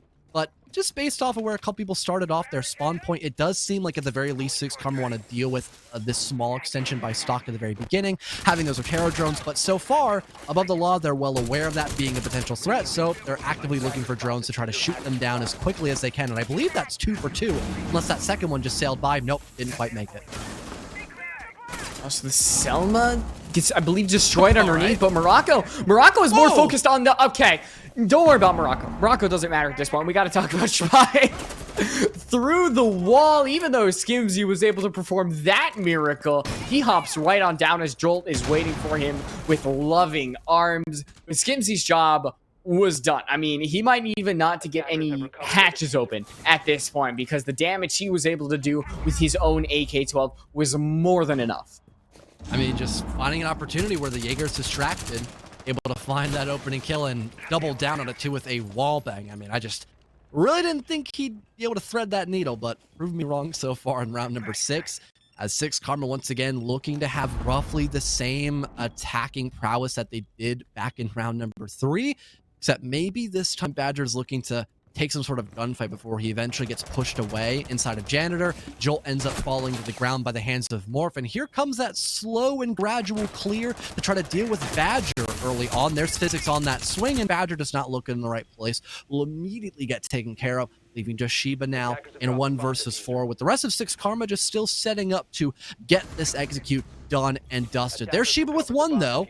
Slowing things down just a bit, almost finds another on that player by Janitor. That could have been massive, but unfortunately not able to get the job done. Still leaving us in that 1 versus 3 and soon to be a post plant as Aki will stick that diffuser to the ground to its fullest completion. And now Sheba's still stuck over by the front desk. Will have to try to get back into the bomb site somehow while there's someone on the window rappel in the bomb site proper. Well, not in the bomb site anymore, but someone over by stock holding a long cutoff angle and a guy on a window rappel holding another incredibly long angle that Sheba is somehow going to have to cross against. And it might just be they've got info shortly as well. 1 Kiba deployed, but it doesn't really close any of those windows that I believe that Ash is trying to hold in that position. Sheba attempting the long arm, but there's someone at the top of Square looking right at them, so even if they can deny the player on the rappel to get them killed, they still have the guy top Square, and perfectly synchronized do 6 Karma find Sheba, and they get back that round advantage. A lot of times that site is defined by the defender on the window because you can't really peek it. As a defender, it is a one-way ticket. You hop out, you might get the kill, but you have to walk all the way back to the site. So 6 Karma really had that post-plant situation probably from the beginning because the amount of players that they had, you'd 1 inside the site, 1 over by Square, 1 outside the window. I felt secure in them winning that round. So 3-3. It's a scoreline we saw on Clubhouse, of which Above the Law was eventually able to take. So now 6 Karma on their first defensive round, they opt to go to the CEO, not the basement, not staff open area. It's this top floor. They have a Warden, which we've seen be hit or miss when Above the Law brought him on defenses. I mean, his main counter is the Ying and Smokes, but it's mainly used as like a deterrent for that, which is kind of funny. It's a little bit ironic how that works. Also, my bad, not the round advantage, obviously. It's just equalized once again, 3-3. But 6 Karma obviously looking to try to get that round advantage. Moving into the 7th one. Having a lot of potential just to hold down these longer angles, you know, multiple 1.5 optics. You've got pretty much just 3 of them here at this point. I think 4 actually with the help of Pixie as well with that UMP-45. More probably being the ones to hold down by the Kanto wall, just being an absolute juggernaut in that position. And then 6 Karma having Skimzy do, well, just what Skimzy likes to do. Just get aggressive in the early round, look to poke and prod for those early gunfights. And we did see him in that position of top Square much earlier in the day, netting 2 separate kills on people trying to enter the building from that direction. But so far, most of Above the Law are just sitting on these window repels and not even flaunting with the idea of heading over into top square just yet. Window's a big part of Bang. It's not as window heavy as something like Consulate, maybe not even Cafe, but those northern windows that you have that look directly into CEO are always an area of contention. You just have to watch out for. Sometimes, maybe when you least expect it, that's where an attacker could come from. But Morocco really readjusts himself. He heads on over to this main lobby area where a lot of his teammates are. But Aki has a wonderful angle. Badger completely unprepared for the alibi holding by this front desk. Any damage Aki took? What damage, fellow? Six Karma has a dock. I don't think they had anyone on the ATM rappel, so there wasn't much to stop the alibi from just outright swinging, and now netting 2 separate kills, stimmed back up by the dock them as well, so not too big of an issue here concerning for that alibi. A bit of info as well on that player coming up gold stairs, but Morph is not able to adjust in time, but Aki most certainly is. A triple kill now lined up for the alibis. It's just this window repel presence now for Above the Law as Pixie as well finds a frag onto Shapai. The Amaru eliminated off the board too. Jolt having a lot left to accomplish here in round number 7, as everything has been turned against him and they haven't even had the chance to enter into the building. Just looking to see if someone on 6 Karma maybe wants to get a bit aggressive, go for a hop out perhaps as well, maybe anticipating that aggression by 6 Karma, but so far they seem pretty reserved, just waiting for that first move. Skimsy with a long angle looking all the way from janitor into top square, gets the final elimination, and 6 Karma now actually take the lead. I guess I just spoke around it in advance.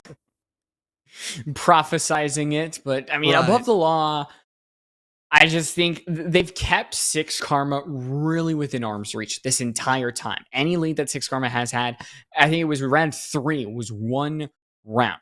And now if 6 Karma really starts to lengthen it, you get into dangerous territory, because with how skilled they are on Bank, the type of team they are, you cannot really give them anything. A reason why Above the Law was able to win Clubhouse was because they did not give them an inch, so 6 Karma was not able to make it a mile.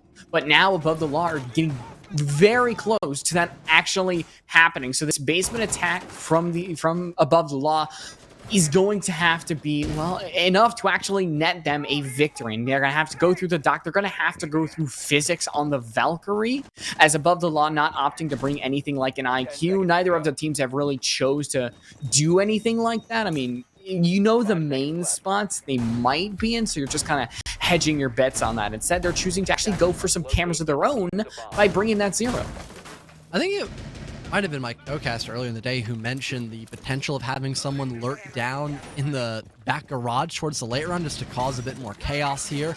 Above the Law might not want to opt for that almost immediately, but it could be a good idea if 6 Karma still have a lot of utility and a lot of active pieces to the puzzle when it comes to actually having an anchor defense to stop Above the Law from getting a default plant down if that's what they're actually opting to do in this round. Above the Law, at the very least, want to clear out the top floor to a certain extent. They've got the Jackal to help assist that. They've got maybe some cutoff drones set up here by Jolt with those 0 cameras. So they've got a lot of potential info, but Morocco botches the drop down from Marble Stairs. And there is a bit of info there, so Morph will get that confirmation.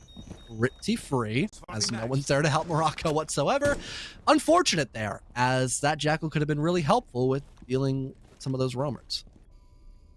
I'm guessing just a misinput. It was a misinput. Yeah, Calm down. It was a misinput. Yeah. So now, I mean, yeah, it does sting to lose your Jackal, but it's not all that Above the Law has when dealing with that roam. They've also got Jolt on the 0 that I mentioned. You have to be a little bit more precise with those Arcus cameras. You can't just follow around these footsteps. So it's, I would say, a little bit more skill based than somebody like Jackal, but you can also get more value out of somebody like that 0. Okay.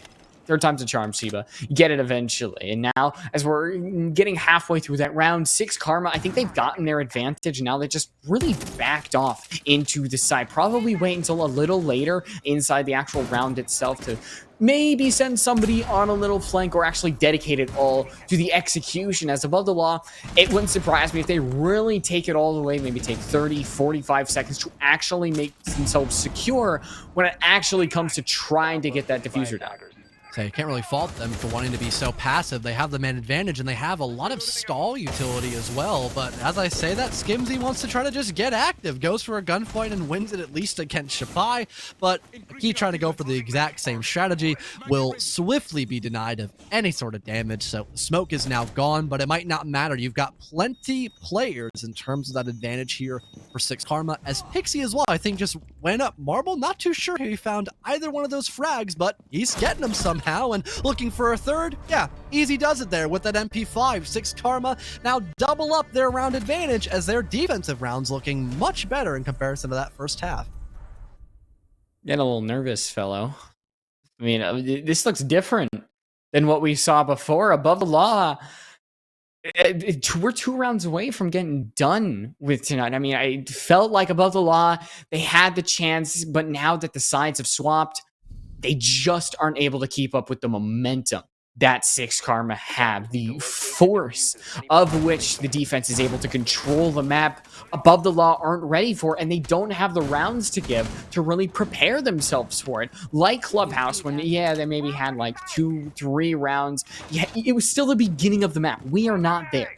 We are at round 9 out of potential 12 in regulation, and this is it. You don't have any more, and if Above the Law don't win, I mean, at least a couple of rounds to make it close, they won't be in SCS to even have any more rounds.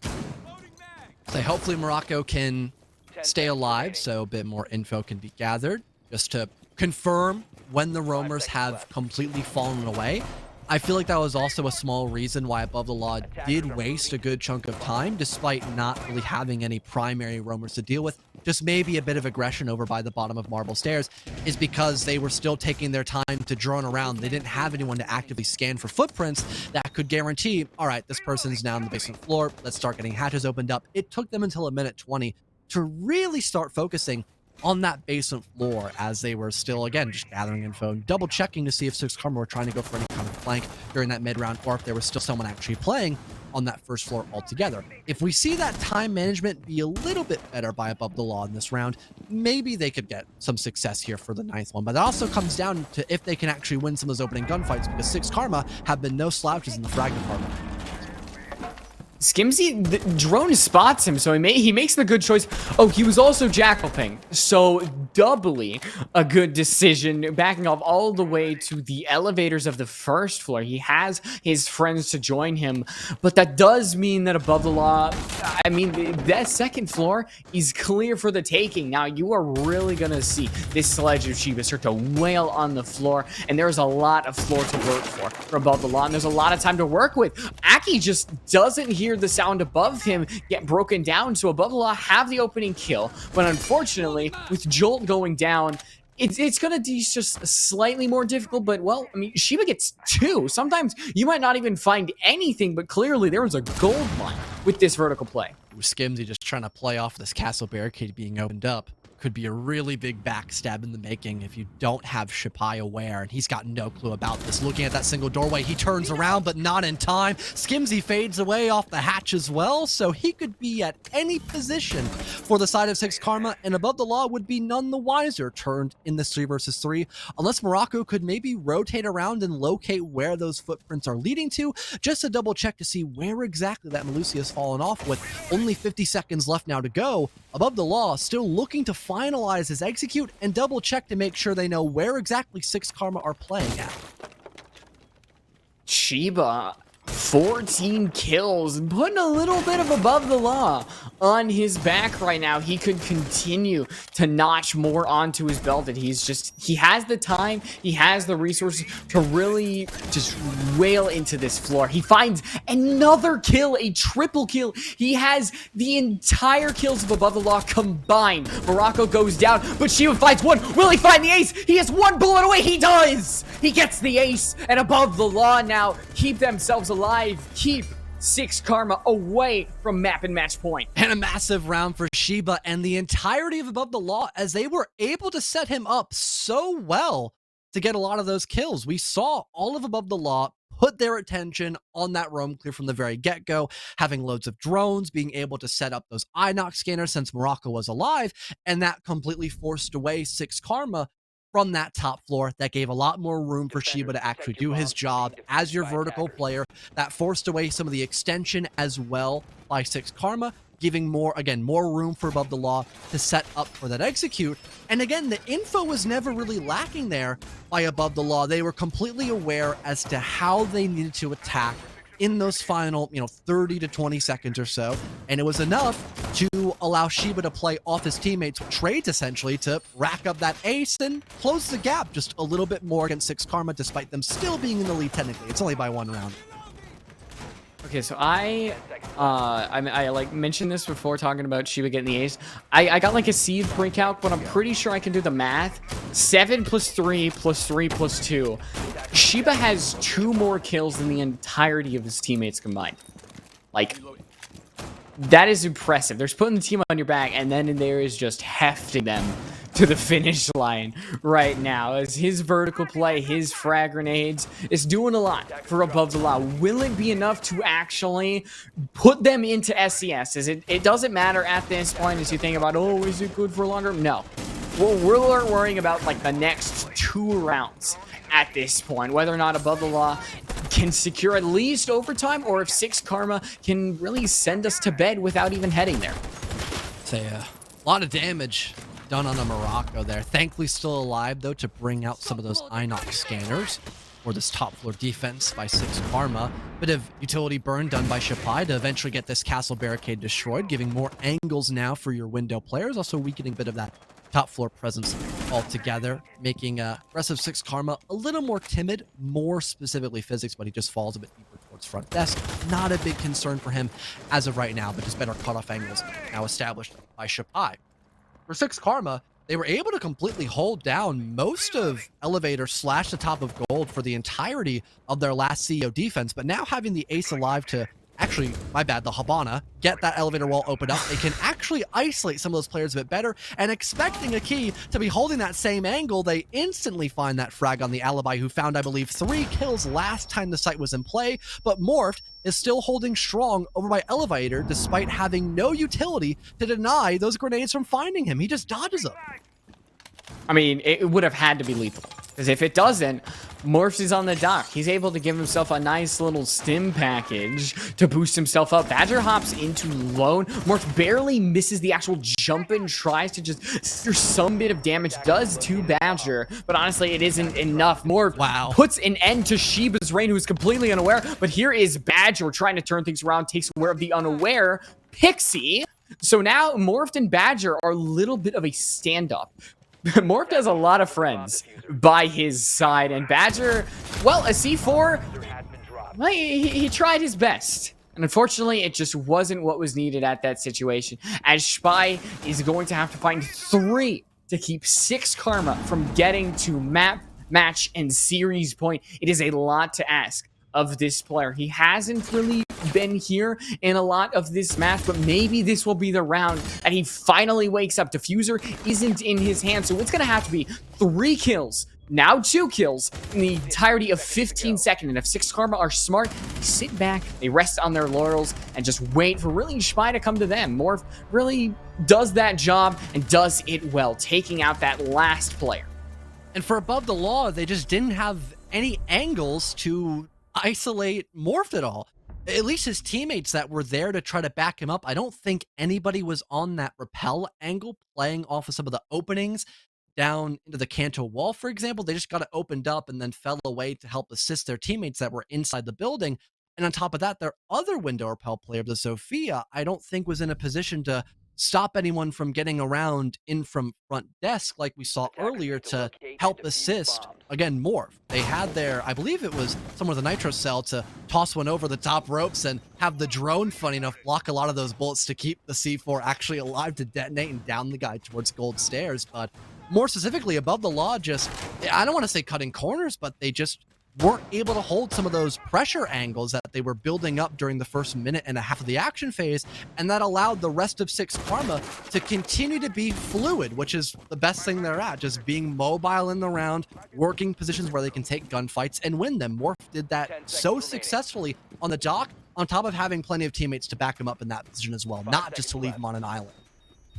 I think the best thing you could say about Above the Law, and in comparison to Six Karma, is that Six Karma haven't been able to do like the crazy shenanigans, like, you know, jumping in printer window, like we saw in that first round. So Above the Law aren't allowing Six Karma to play their game, but Six Karma, even if they aren't truly themselves, they are still a good team nonetheless. They fall back on the default. They are good at that default. You have to be a good team. So really now, the odds are against Above the Law. It's 4-6. We are on the third map, and it's the decider. Six Karma are on the basement side. They have a smoke. They have a dock. And they've got a lot of utility. Clear Shabai in a dangerous firefight. He loses out against Skimzy and sends Above the Law's odds really careening into the ditch, but he backs off, just is a little bit more caution. I think that's for the better. Living to tell the tale later on, like seeing Chet by Skimzy. Interestingly, the reason for that, probably because he's a guy playing behind the server rack and stop the guy from entering towards dirt. Above the Law, I think they're well aware that it's another smoke extension over by Blue Stairs, and a good chunk of this roam game isn't really a roam extension at all, especially on that top floor. Just a couple of light extensions over by that blue staircase more specifically, and maybe someone later on heading in towards the marble staircase as well, just to kind of poke at the offensive side. But Above the Law, despite not having any primary roamers to deal with off the bat, it's still going to take them a good chunk of time to start getting these hatches opened up. But thankfully with no Cade, once they get the Habana pellets on the hatches, it's going to be a pretty quick process. And now they can begin to set their eyes on these executes. It's just a matter of how effective they can be against this utility dump set up by Six Karma. Above the Law, they've awarded themselves the time to prepare. And Skimzy's feet were actually visible for like just a second, but Shapai is sent into the dirt by Pixie. It's not a good sign for Above the Law's chances. Now they have one less player to deal with, but this Malusi of physics is trying to sneak up the white stairs, getting covered by Shiba, but there's just more players from Above the Law dropping left and right, leaving Shiba and Co all alone. And when I mean Shiba and Co, I mean that right now, because he is going to have to do almost all of the job. Jolt, though, is going to net himself a kill, but it is really at wit's end right now. With 30 seconds left, the diffuser has to be grabbed. Shiba is going to be able to do that, but still has to work through 4 players. John, he has to walk down these stairs first, find the kill onto Physics, of which he's going to try to scare away with the frag grenade, but it's really not going to do much at the end, because Physics peeks, takes out the main killer on the side of the attack, and just like that, it's Six Karma going to SCS off of their victory. Still keeping strong, but I most definitely have to commend Above the Law for at least a good moment in Bank, keeping things fairly even, having that 3-on-3 half, but on their attacking side, they just weren't able to put enough pieces together to really stick it against Six Karma and be the ones to make history outside of the close qualifiers. But I'm most definitely looking forward to seeing them more throughout T3, because they did almost just beat a MXPL team to make it into SCS. So definitely hoping to see more out of them in the near future. But again, congrats to Six Karma for being able to get the, default best of 3 win done. They take their map pick as a victory. They might have lost on their opponents, but on the decider, that's where they really start to show up and keep things just overall consistent against Above the Law, and still being able to spot out those major issues that they had, especially on the attacking half. In particular, last round, we saw Key just go from blue stairs, realize, okay, they're not going to clear out this part of the map, I'm going to just get active. And he just walks up the blue stairs, hops into archives, rotates to tellers, and just starts, poking at the guys playing by marble stairs, and he gets 2 kills off of that. It doesn't matter that he wasn't able to use his toxic smokes, because he just made it a 4v2 basically for free. Well, Six Karma, they were able to exploit Above the Law and win out the third map. And I think that you do have to give it to them. They defied a lot of our odds. They made it all the way to map 3. And, well, you just got to commend it at them. But that is actually it for SCS Quals. We want to go over the teams that did make it, the 4 that of the over 50. It got whittled down. And then, well, we finally found who made it. We go through qualified teams. The second qualifier, it's Reality TV S2 Collegiate Contenders. Little bit of a surprise, probably the surprise out of all this. And then Six Karma was that final team.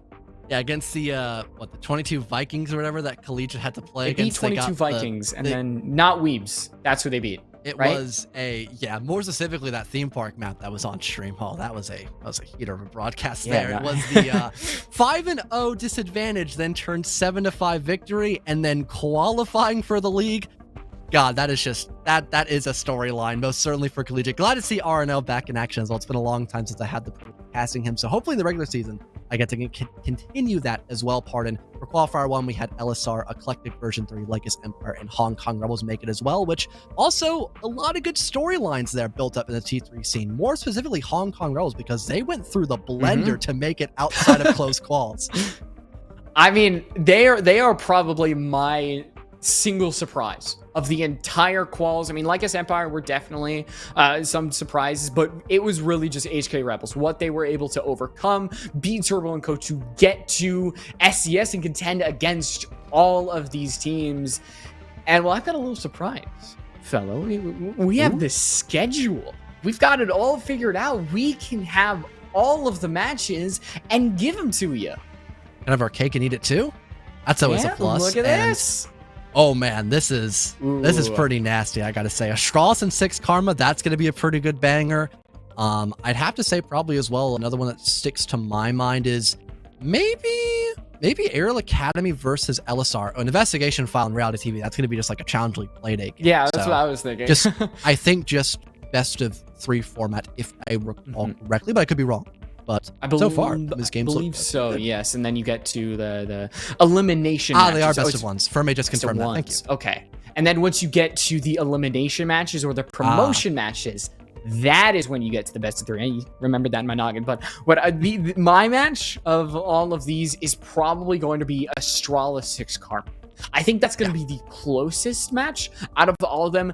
And then my 2 to watch are probably Oxygen HK Rebels, because I just want to see how HK Rebels fare against Auction. Like, that's not a knock or anything. And then that Lycus game is my 3rd one to watch. So this is your format, of which you can see you've got a nice little map. You win 1, you go up, you win 3, you get promoted, but you lose 3, you get eliminated. This is looking like an exciting as hell season. I'm like, these teams are amazing to see. Look at the talent we've got. And as well to think, having one more team that could be the icing on top of the cake, having one more group that we haven't invited just yet, that could add a little more fun to the mix as well, because we already have a lot of really solid teams from both the T2 and T1 division, and also a couple of T3 groups that have been able to really outshine a lot of other opponents that have been through both the first and second qualifier. So hoping we have a lot of, I guess, explosivity, just good old-fashioned siege best of ones to see who's maybe better on game day. Oh, but I mean, that's it for SCS Quals. I mean, we have gone through these 2 weeks. There's been so many matches, so many storylines. We finally make it all the way to the end, and like, that's the beginning. Like, we still have an entire season to go through. It has been so fun to go through these 2 weeks of qualifiers. And I mean, I think with all that being said too, we've got not much else to really discuss, so we're gonna conclude the second qualifier. You know, big shout out to everyone watching about the primary stream of Nerd Street R6, SFCL, and Super's co-stream as well. Big hearts to everyone giving us some viewership and love. Shouts to Ferme keeping the show afloat for the time being here for the closed qualifiers and the rest of Qual 1 and 2. Thank you to all of our observers we've had throughout the night. Thank you as well to UV for being my co-caster to the end of the night, having a pretty fun game between Above the Law and 6 Karma. But with all that being said, we're going to have to wait until the regular season is readied up for all of us. So with that being said, we'll end off the broadcast and see you all very soon. Have a good night, guys.